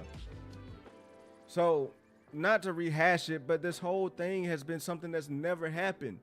Yeah, we've had different we've had different Supermen, but there's never been a continuous story where they recasted him in there.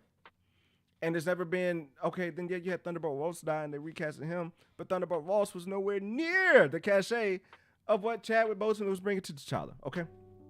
So that's there in that. And then you bring to the point that T'Challa, the decision was made largely by the cast.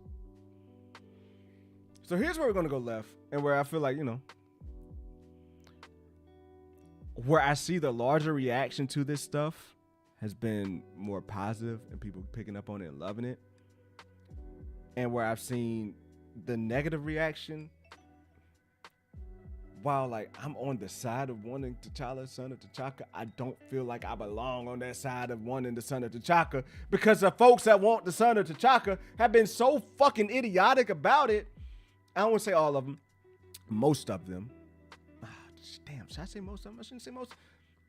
We just got that faction out there, right? We just got that group of those out there, right? That being so idiotic, so closed-minded, so like narrow-viewed in on wanting T'Challa, son of T'Chaka, that they want to talk about, we're not going to watch this movie. They want to talk about, we're not going to go, I don't support it. I don't do any of this shit. To me, that's absolutely ridiculous. And I put it down like this. If you ask any of those same people if representation is important, they would tell you yes.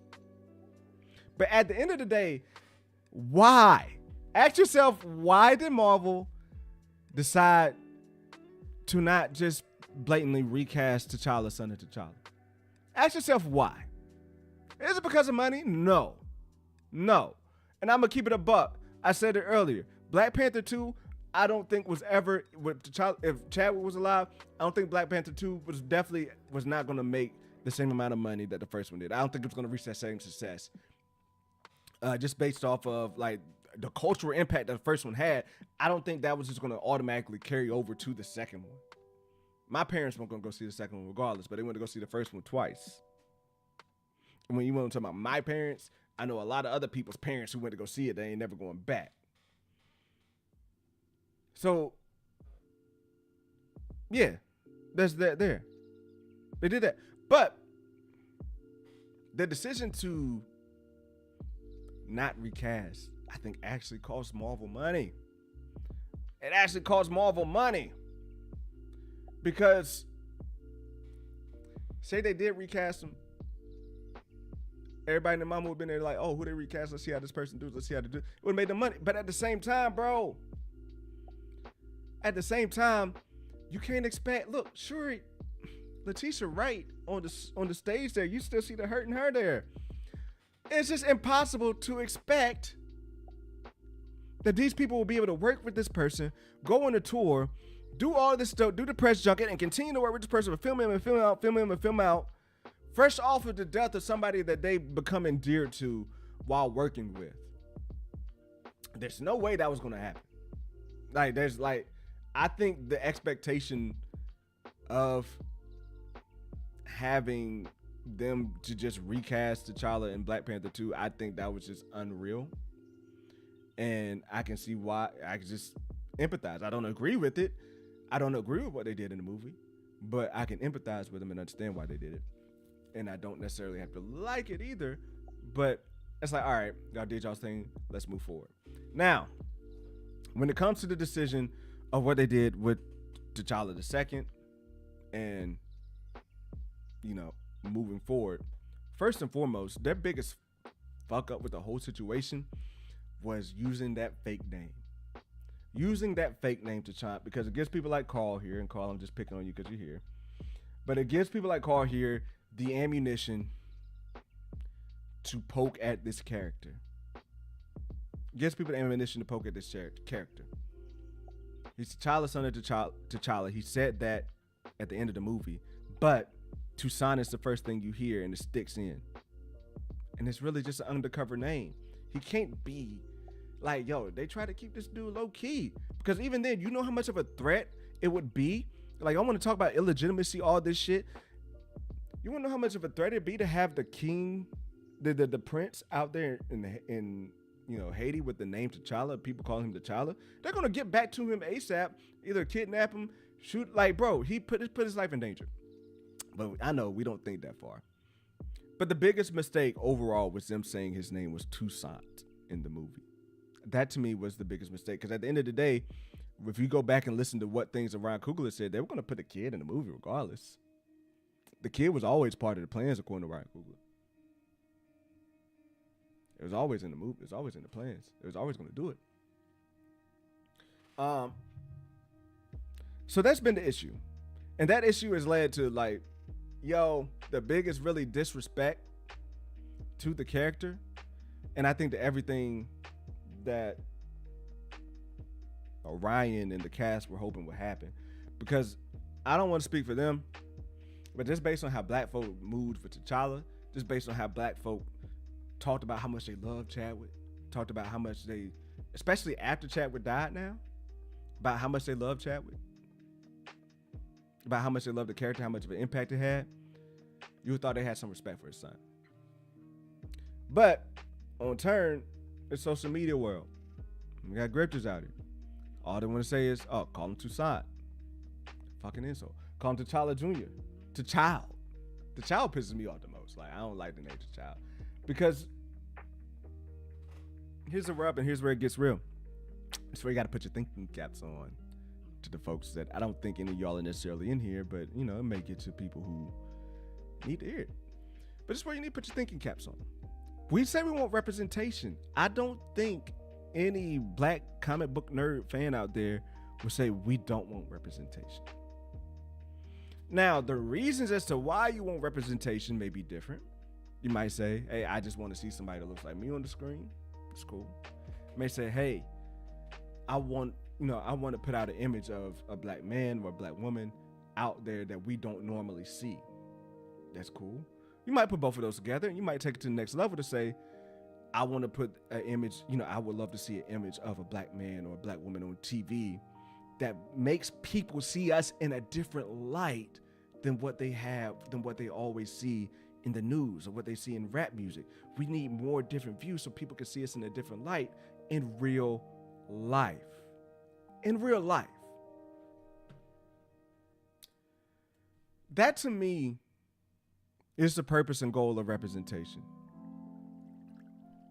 That to me is the purpose and goal of representation, is for people, people to see this image of a person on screen And to be able to associate those thoughts, those looks of a king, of somebody who carries himself like a king, those things, and transfer them out there into the world and how they actually interact with our people, how they actually do these things. Am I wrong? Like, is that not what we want? I mean, I feel like that's what I want. That's what I like to see. I feel like I've heard some of these same people say the same thing. That's saying that, they won't ever try to give it a shot or give it a chance. Now, again, I'm not talking to folks who don't like this, because again, it's okay to not like it. It's okay to say, hey, I can't really get with it. It's cool. But I think you're crossing the line where you say, I'm not going to watch it. It's dead. This ain't like that. To me, it's a slap in the face, especially when you shout for representation, because it brings you back to why the fuck they're doing this in the first place. Why they're doing this in the first place. And the reason why they're doing this in the first place isn't because, somebody died and they just saw it to be convenient. They just saw it to be convenient to, kill off the biggest character that they had coming up in the next saga outside of just Black Panther, but have coming up in this current iteration of what's going on, to have what's going up in the next saga. They didn't just say, oh, it's convenient, let's just kill this character off and not recast him. Because again, believe me, I feel like this was probably the most genuine decision that Disney has allowed to have happen, because traditionally, as a Black man, it's next man up. Thanks for your service. We on to the next one. Traditionally, as Black men, you cast aside the moment you no longer good. When in the history of Black men have you seen a white corporation? This is gonna get real. When in the history of Black men have you seen a white corporation say we want to honor the legacy of a Black man and go through with it and put their money at risk to go through with it? When have you ever seen that happen? You don't. Because believe me, and I'm not behind those doors, but I do feel like in a world where, it's traditional Hollywood, where, it's not somebody who lived the life that Chadwick Boseman lived in a way that impacted people, in a way that made them feel like they wanted to honor him, you would have had Kevin Feige being like, too bad. We need T'Challa back in this movie. Like, too bad. We're going to move forward. They wouldn't allow the black cast to grieve the way they did and to move forward the way they did. So when I'm taking those things into consideration as to why they did not just immediately recast T'Challa in Black Panther 2, it's not because of some agenda of forcing a woman. Like, we see that now because Shuri's, she's going back to the side. It's not because of that agenda. Bruh. Let's be real. Disney is one of the most racist companies that's ever existed. And I'm sorry, but if you want to go all Hotep with your wishes, then you shouldn't be watching Disney in the first place. Just keep it a buck. Just keep it a buck.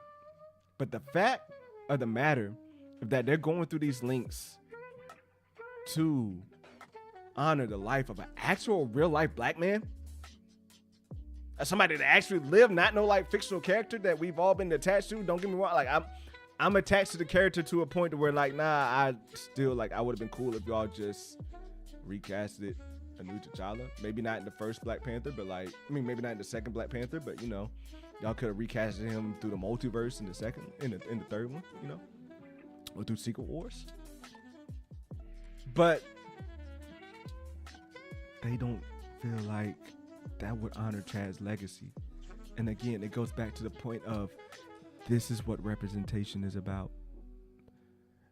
Representation is about putting people that look like me on the screen, training them in such a way, giving them space to move in such a way that people in the outside world, people in the real world, will look at somebody that look like me a little bit differently. Maybe take a second, look at somebody a little bit differently. Maybe take different actions a little bit differently. Do things they've never done before.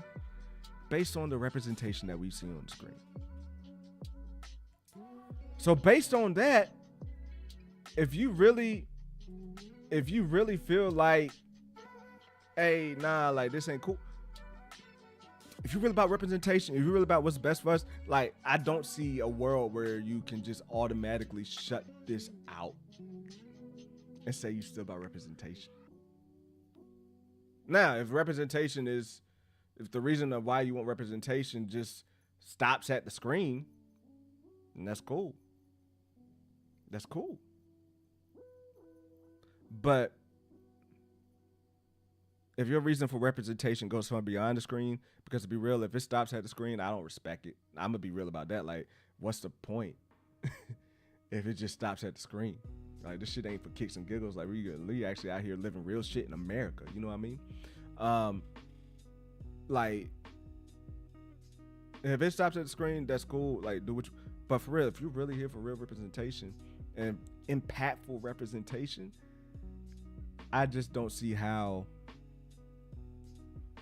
you can move forward. Like, you can just dismiss the idea of them, Ryan Coogler, going through this work, going through the brain work, in the name of honoring Chadwick Boseman, the life of an actual black man. Like, it's not fucking rocket science, bro. And like, even to the story side, like this is where it gets like stupid, because even to the story side, bro, it's gonna be called, his name's T'Challa. We'll never hear the name. If we hear the, I ain't gonna say we'll never hear the name Tucson again. God, I hope we don't. I really hope we don't, because I was dumb. But if we do, it'd be a joke. Like, it'd be like a throwaway Easter egg thing. But other than that, he's gonna be T'Challa. His name is T'Challa. He's gonna be called T'Challa all throughout the movie. He is T'Challa. When they in need and they call on him, they're not gonna call Tucson. They're not gonna call T'Challa. They're not gonna call T'Challa Jr. They either call him Prince T'Challa or T'Challa II. Which, by the way, you don't call like this. Look, my folk ain't in here for real, for real. I don't know. I ain't looking at the chat right now. But yo, like, it just amazes me because of why this decision was made, why they decided to do what they did. And like, yo, we just gonna call him the child. Like, yo, I would think there would be a section of people out there, especially my sis, and I'm gonna pick on Tina because I love her content. She does great work. Like, she's really well-rounded. Y'all should go follow the movie layer. But like, I would expect people like Tina to be like, my prince. You know what I mean? The second, like the mentality of that we latched ourselves onto when we saw Chadwick Boseman walking through the street calling him my king. People was calling him my king when he wasn't even on screen.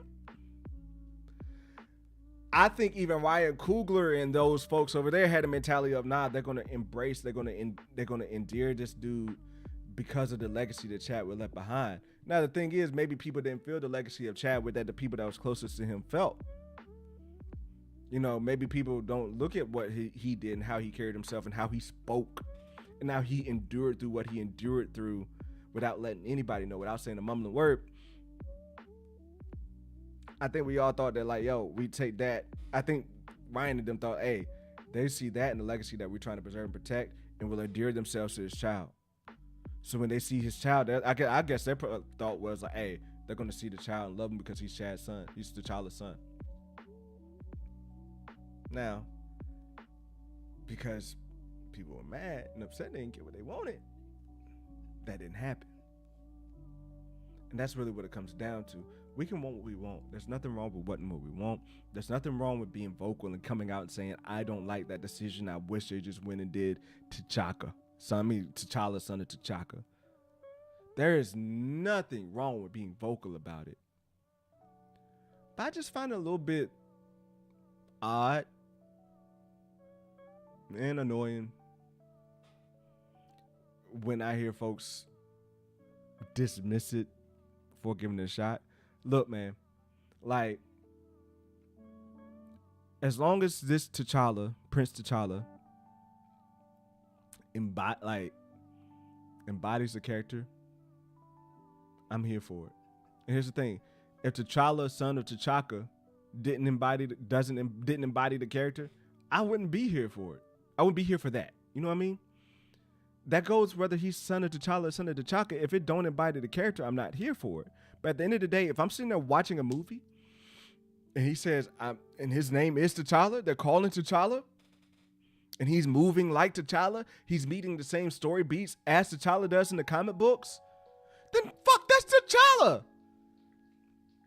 This insane notion like we are changing so much because he's not the son of T'Chaka is insane to me. Like, that's just confusing as fuck to me. Because like, why, like, where does it matter in the film? Now I get when you go to the ancestral plane, like, we see T'Chaka there. But to me, it's going to hit even harder now when I hear T'Challa, son of T'Challa, and my mind goes back to Chadwick's legacy, what they did this for. And it's not that negative connotation. But for some reason, and I don't know. I don't really know the reason why. But for some reason, some folk just can't get their head out of their own ass. This reminds me, and I'm gonna like really go back, and I'm like, I guess at this point this happened. This reminds me of back after Chadwick passed, and after they showed the first trailer for Wakanda Forever, and they showed the funeral. E-Man's movie reviews, who I respect E-Man, not necessarily all his, but I respect E-Man. I follow his channel and whatnot. He had a space on Twitter. I forgot what the Jones was called, but on Twitter where people could get in there and talk. And bro, I remember this lady. I was signed up to speak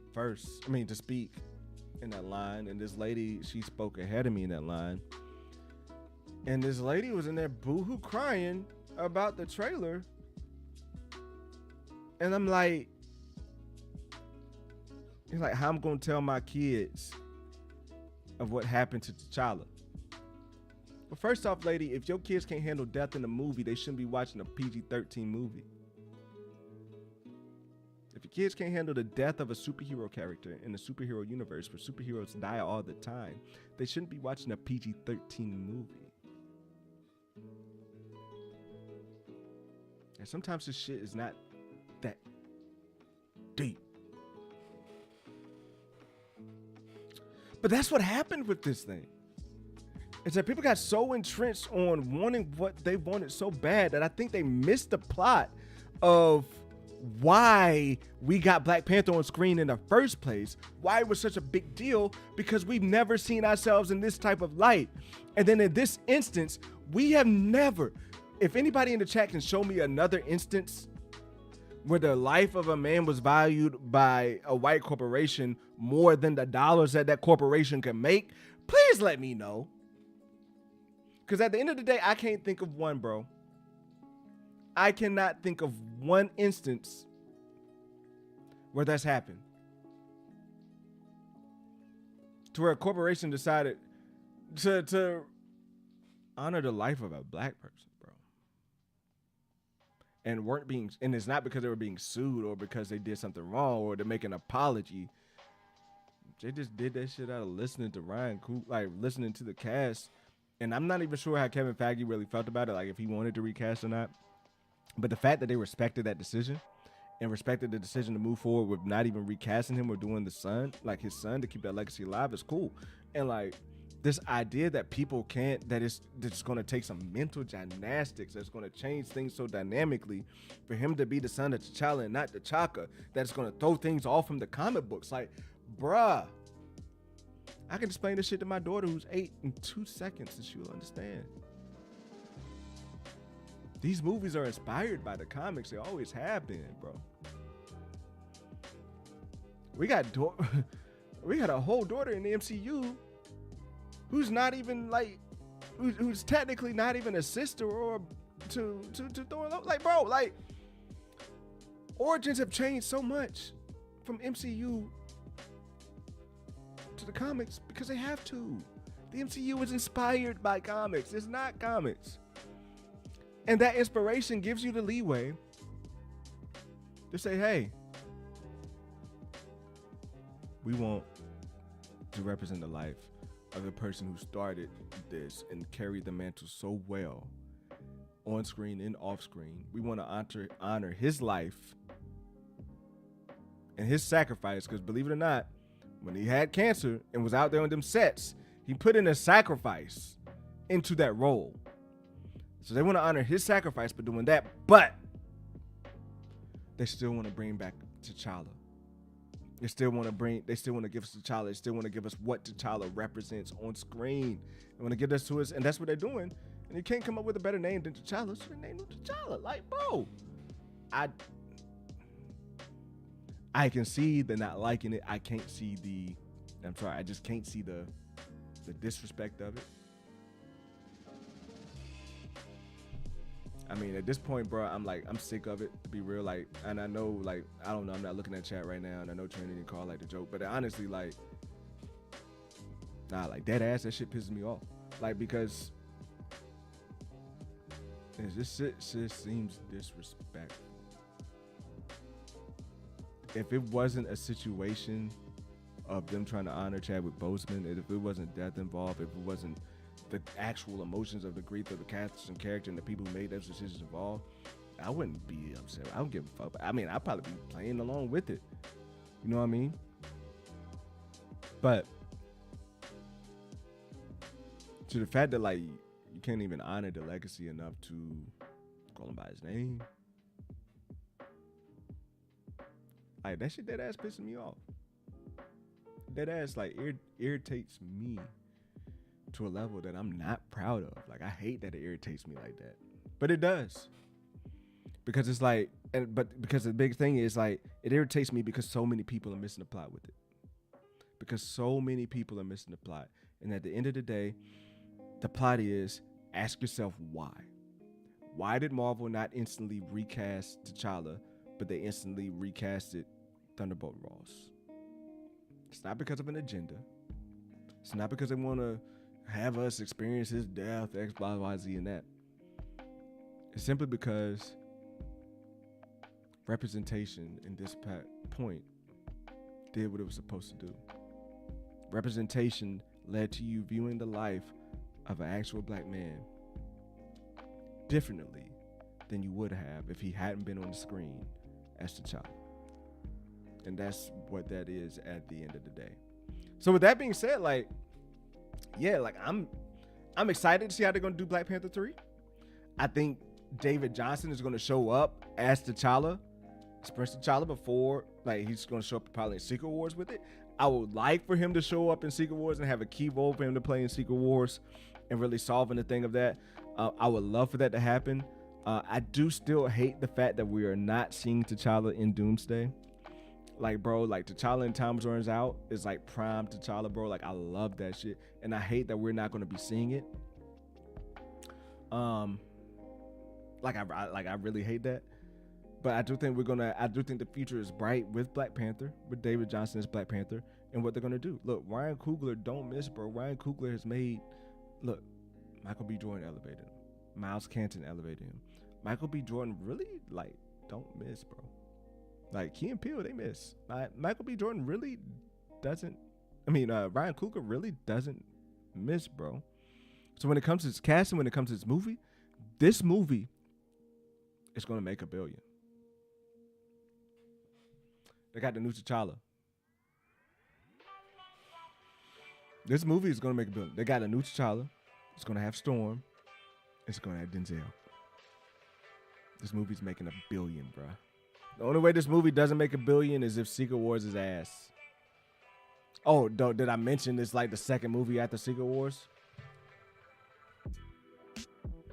This movie is going to make $1 billion. It's going to be successful. It's going to be a hit. I'm here for it until I'm not. A few things that can get me out of it. One, if he's not embodying the character of T'Challa. Two, if he plays second fiddle and is not Black Panther, and if he is not all out King of Wakanda, well, I don't want to say all out King of Wakanda, but if he doesn't have the same aura as T'Challa, I'm out. If they try to do some of the funny stuff, and you know what I'm talking about, I'm out. Don't get me wrong. Like, I'm here talking about it, but there are ways that I can be out on this, but it's on screen. It's on screen. It's not being out because I want to make money for clicks. And that's just what this shit comes down to. But anyway, let me look at the chat, see what y'all saying about this, John. Because I've seen the chat going all the way up and down. Let me scroll up to the chat real quick. Because I had to shut the chat off. Because I knew how, like, because look, like right here, bastard child, flag on the play. Like, even to the bastard child and shit like that. Like, bro, the child's dad dies all, like, that's his origin. His dad dies. Like, dude.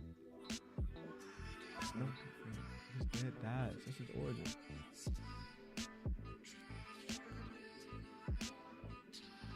Let's see. Let me read through this show, dog. Like, yo, Carl, it's interesting. That's what the money is for. I mean, after Terrence Howard, I'm surprised they didn't have a contingency plan across the board, depending on circumstances. Call Jonathan Majors. Dang, did I just drop frames?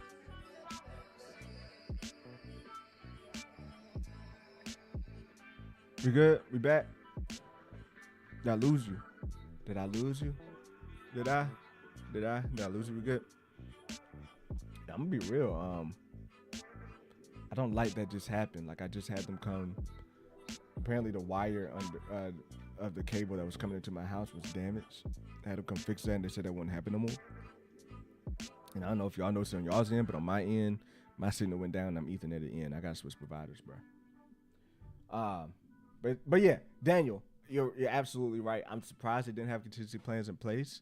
You would think like, hey, let's have this contingency plan in place in case XYZ doesn't happen. But yeah. Was the kid being raised in a broken home always part of the plan? Doesn't sound like a good one to me.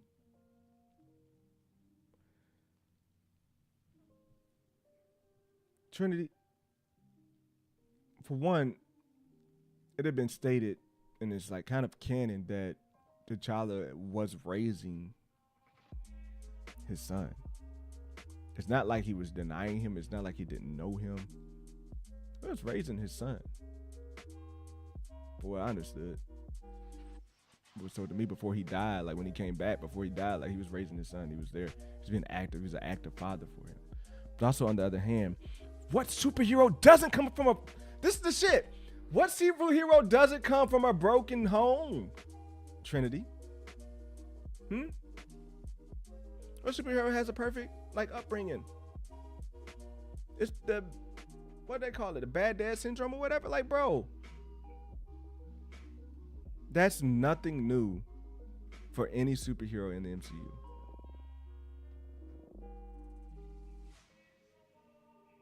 They mean to tell me the Solid decided not to claim his own child and raise him at home with his mother. Again, when you think about what's actually, like, I don't want to have to do the head cutting and jumping around the gymnastics for this shit. But like, yo, you went and think about the snap. The child went around. Nakia. Yo, you really want to take this shit to the next level, Trinity? Let's take this shit to the next level. Because, all right, you lose your king in a state where half the population just got snapped off the earth. Nakia has the king's baby. That baby is next in line for the throne of Wakanda, the most powerful planet on earth. That baby's life, I don't know if you watch House of the Dragon, Game of Thrones, that baby's life is in danger, bruh. That baby's life is in danger. Somebody, an heir to the throne, a legitimate heir to the throne, is a baby. Defenses is down. World's chaos. Her escaping Haiti is a wild choice. I'm not gonna cap. Haiti is a wild choice. But her escaping makes complete total sense, bro. It makes complete total sense. Like, you escaping, and he comes back and he goes out there and raises him, gives him lessons, teaches him lessons. Like, don't get me wrong, it's not the story of choice that you would like to see, but given the circumstances, I think they cook. Y'all acting like y'all really give a fuck about those optics. Facts.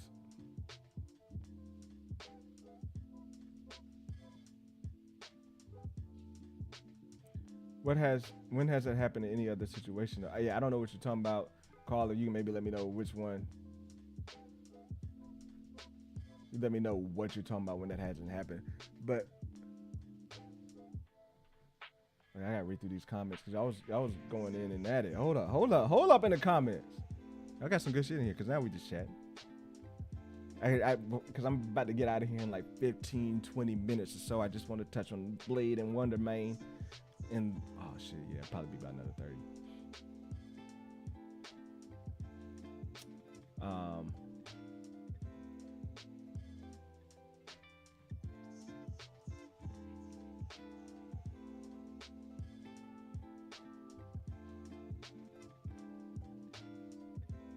Yeah, I'm not gonna lie. Like, I kind of gotta lean on like Justin's side. Like, y'all never really care about when that broken home is depicted in any other piece of media other than just to prove your point here.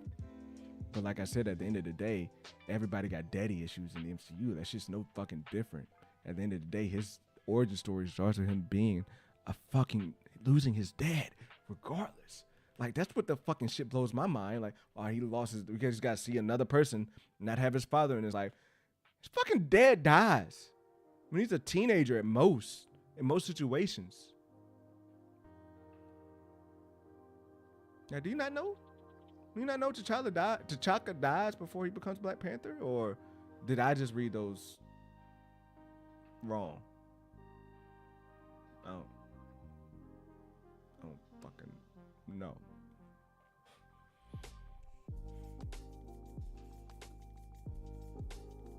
Like, yo, okay, Deadpool calling him Toussaint would be hilarious. I'm not gonna cap. Now, no look, I'm very staunch on not having Deadpool in Doomsday. But Deadpool can definitely be in Secret Wars. And Deadpool can definitely call him Toussaint. Like, as a joke, off camera, but once. Coogler needed to make a better movie in Wakanda Forever, to be honest. I get why, though. Well, if I'm being honest, too, Wakanda Forever, like, y'all be tripping on that shit. Like, I'm not saying, like, so the vibes of wanting to go back and watch it, nah, like, I'm not here for the vibes of wanting to go back and watch it, no. But when you think that he made a movie without his lead character, and that was still at the quality of what it was, and to me, like, that movie is like a 7.5 or an 8. Like, he cooked. Think about, it's essentially like, yo, they had to elevate Shuri in the same way they elevated Sam Wilson. And you think about the quality of stuff that we've gotten around Sam Wilson. And think about what we got from Wakanda Forever. Y'all don't know how to make chillins. So I can't really expect you to understand how to make something out of nothing. That's what Coogler did. That's why to me, it's appreciate Wakanda Forever for more than that because the situation it was in. But, you know, that's neither here nor there.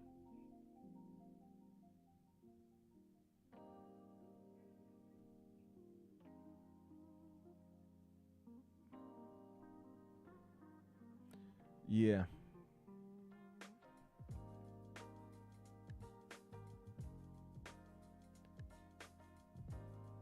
They don't do it for anyone. It's a memory of at best. Wait a minute. Paul Walker? Wait a minute. Did they recast Paul Walker's character in Fast and the Furious? I didn't think so. They didn't recast him. And Fast and the Furious is way more goofy than the MCU. They didn't recast him, right? I didn't really watch the Fast and the Furious movies.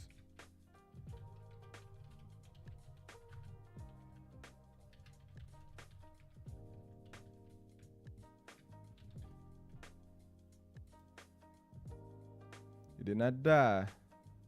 Wait a minute. I want to know what happened in the movie. Second, the car that we were going to give him a piece for retirement. So yeah, they retired him. and send him off in Fast and the Furious.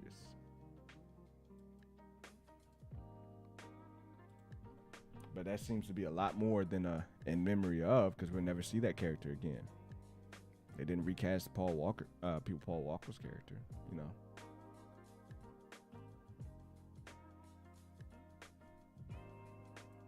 All right, let me continue going down through this chat here. And again, I don't hear the music because I got the music turned down so I can focus. But if y'all can hear the music, I hope the music's carrying through these moments here of silence.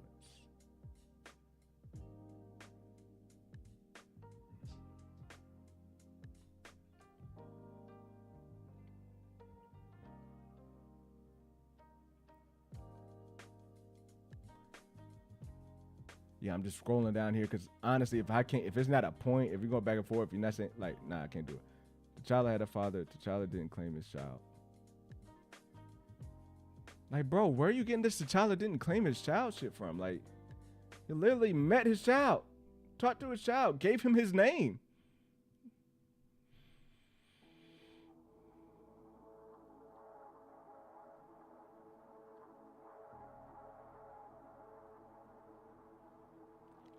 All right, my camera died again. That's it there. Go back to the screen card.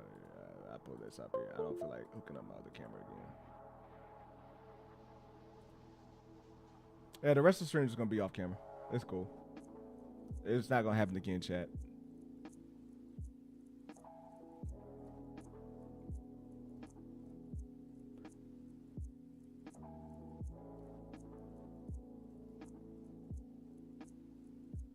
They finished the movie without Paul. They did it with his brother. They did his face over him. No source material for that character in Wakanda. Yeah, that's very true. That's very true. But my point still stands. They did more than they did and are doing more than a in memory of for Paul Walker's character. Like Trinity, if you want to go based on your logic, recast somebody as Paul Walker's character. He's very integral to the Fast and Furious franchise. Recast him and bring him in. Hey, see you, Daniel. Thanks for having him in here. And thanks for being in here. But yeah, go ahead, recast him. Bring in another one. You know what I'm saying? Like, again, there's a line with this shit. Just like there's a line with everything. Like, there's a line to wanting Shuri to be black. Like, nah, like, if you're gonna not recast, you can't just cross that line and have Shuri be Black Panther. Like, that was never gonna be acceptable. And they knew that. On the other hand, with this,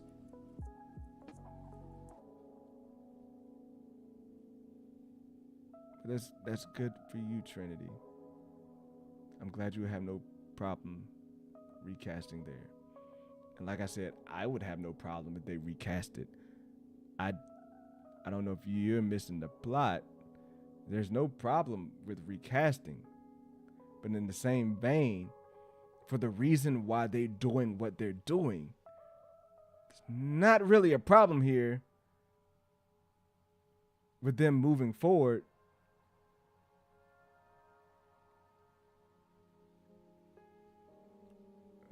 with an action to honor the legacy of Chadwick Boseman. Like, that's what. And again, Trinity, you're viewing this situation the exact way I would expect Marvel and Disney to have handled the situation. And, you know, again, it's what I would have liked to see. But to be real, I don't think Trinity's rage baiting. Like, I don't know. Maybe he is, but I don't. Maybe you don't think Trinity's changed or nothing. Like, I fuck with Trinity. I like Trinity. But then again, like, yo, this is the decision they tried to make to honor Chad. Like, I don't see, again, and maybe it's not for people to see.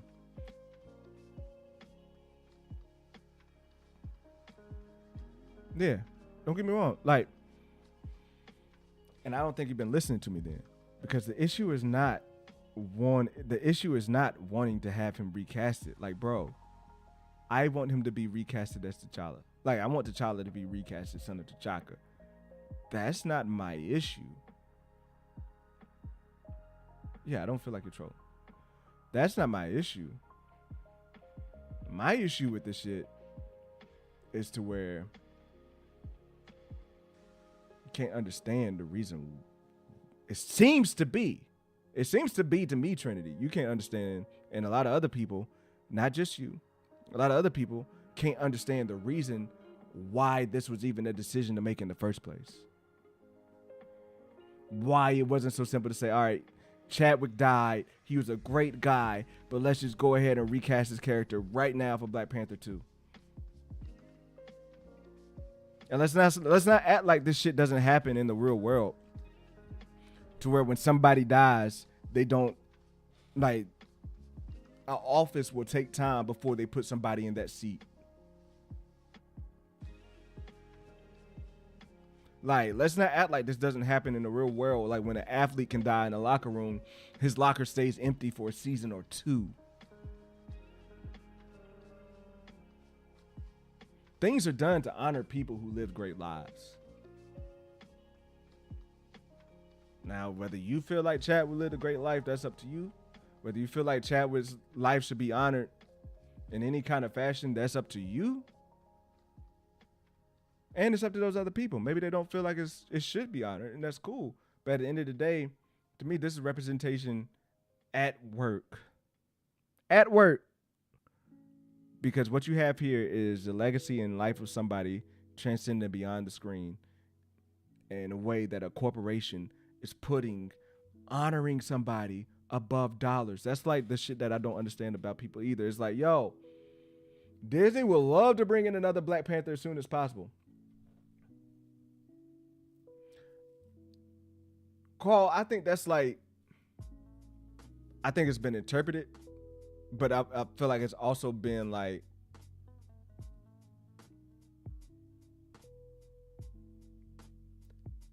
it's never really been 100% definitive.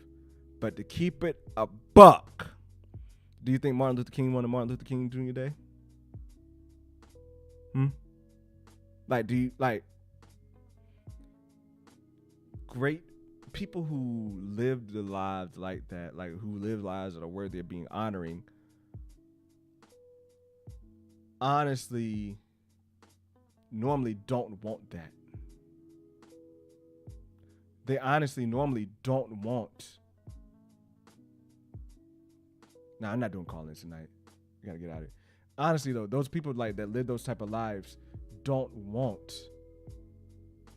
that themselves. However, the people that they impacted, the people that they've been around, feel like it's necessary to honor them in the fashion. Now, to not go against his wishes, they made this decision to be able to honor him and to still do it both ways. I'm glad you didn't pay to see it in theaters either. Well, it's technically President's Day, Carl. At least that's how I've always viewed it. Yeah, like I'm glad you didn't watch Wakanda Forever either, bro. Like, that's cool. Whatever. But honestly, at the end of the day, honestly, True Trinity, to be real, like I can't expect you to even. And like I said, I fuck with you. Like, don't get me wrong. Like, I fuck with you heavy. But I honestly can't even really expect you to understand the point that I'm coming from. He didn't let the cast know he was sick. He didn't. Like, and that's probably what hit it hard for him for more. Like, bro, he didn't let the cast know he was sick. Like,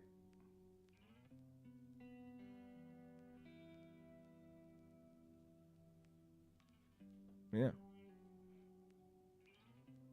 But Trinity, that's how that felt. If it made you sick, that's cool. For me in theaters, it made me sad because I thought about him again. Like, for some people, made them mad because they didn't want to see it on screen. I can completely understand that. But at the end of the day, it's all done in the name of honoring. It's not done in the name of trying to damage black men or damage black representation.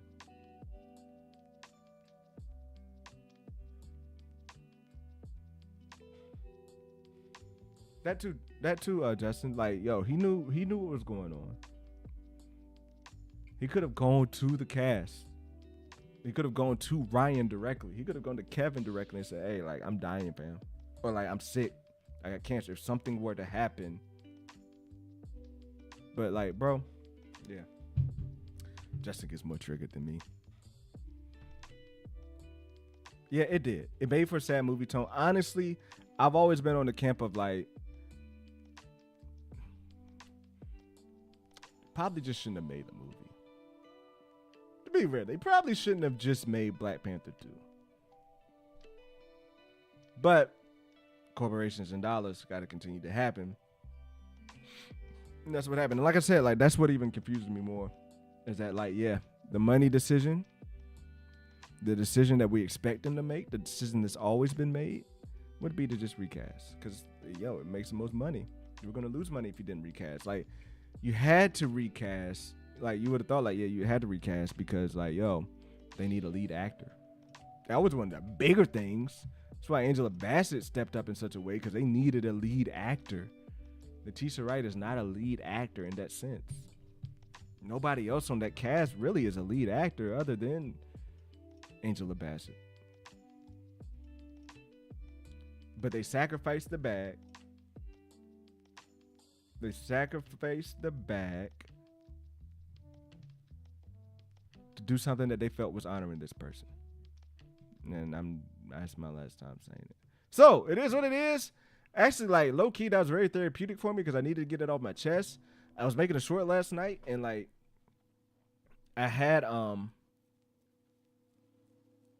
was making a short last night, and I had a hard time making a short on it because I felt like this just needed to be addressed. Like I felt like I couldn't really do anything until I addressed this Black Panther situation, just mentally, because from what I've seen, just looking into stuff, like it was just really, really irritating me at the amount of quote unquote pro-Black folk that want representation, but are quick to shoot down the notion that this could be a viable plan moving forward. And that's the difference. Shooting down the notion that this could be a viable plan before you see it on screen. Anyway, that's it for that.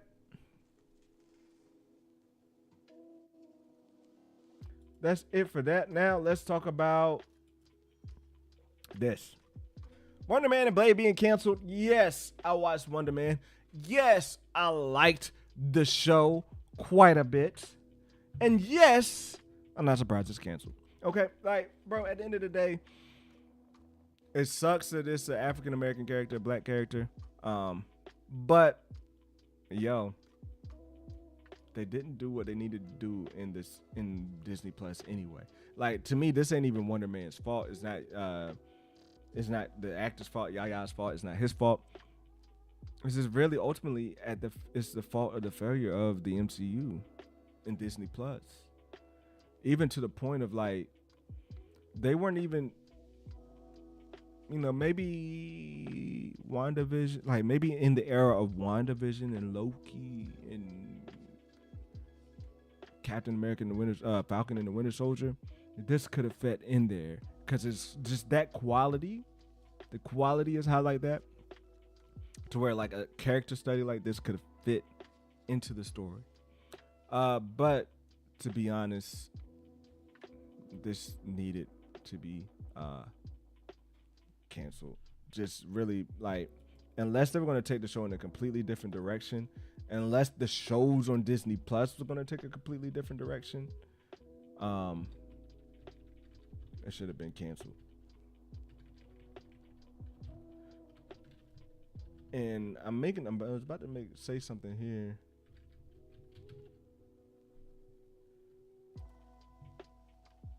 And Ironheart season 2 has not been officially, because Ironheart is another show that I feel like would probably deserve a second season, but I wouldn't be opposed to it being canceled.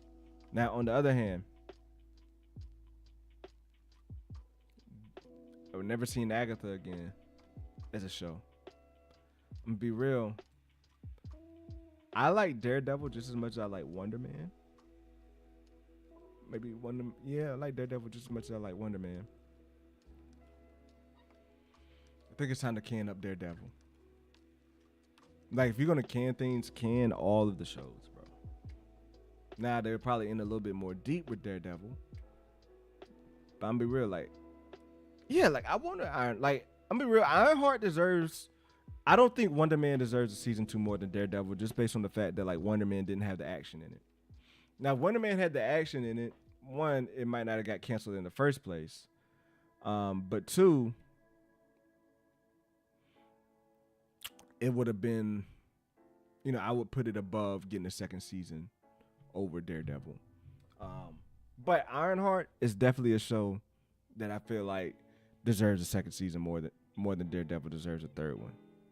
Yeah, the ending. You're talking about the ending alone of Wonder Man. Yeah, it just. But see, the thing is, like, by the time you get there, it's like, what's next? Now, I don't think Wonder Man is dead in the series. Is dead overall as a character. Hopefully, like, I don't know where they're gonna move forward with these shows, because if these shows aren't big budget, if these shows aren't moving the needle in the broader MCU, then they just honestly don't need to happen. One of the reasons why I really like Miss Marvel is because I felt like it was moving the story forward with the introduction of Hardlight. Okay, yeah, fuck Wonder Man. I was about to say, with the introduction of Hardlight, but if these shows aren't moving it forward, yeah, scrap them, bro. Scrap them. Wonder Man is in the next Spidey. I wonder if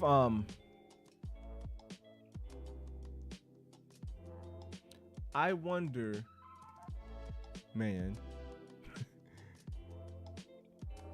I wonder if he's gonna be in Vision Quest. Or like, what project? Where would you like to see Wonder Man next? Like in the West Coast Avengers. Like, if they were to ever do quote unquote West Coast Avengers, would they do it as a show or as a movie? But ultimately, like, this character, like, I feel like they did such a good job building up Wonder Man, in like as far as just like his backstory, because really, that whole show was his backstory. Wasn't even anything for it.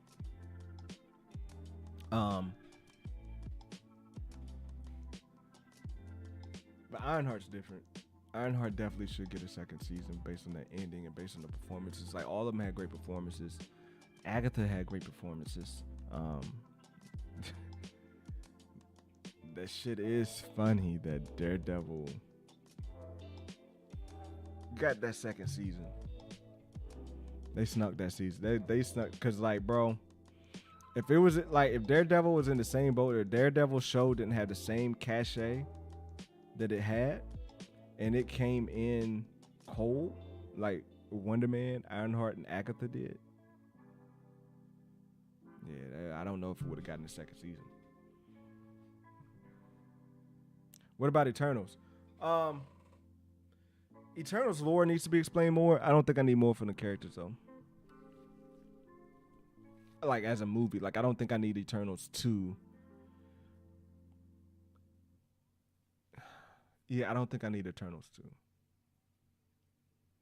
Because I don't want to explore the lore that could be there through the Eternals. I want to explore that through different characters other than the Eternals.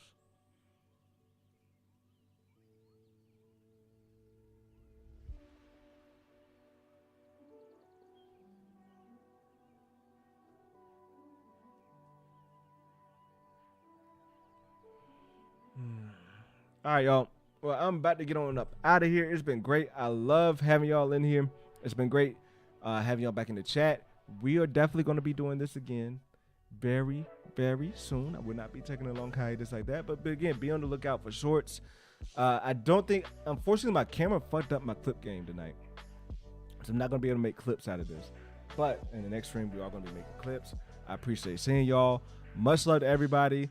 Everybody, I know we've had a rough discussion, and it gets a little bit more heated. It gets a little bit more heated when there's only 6 of us in here talking.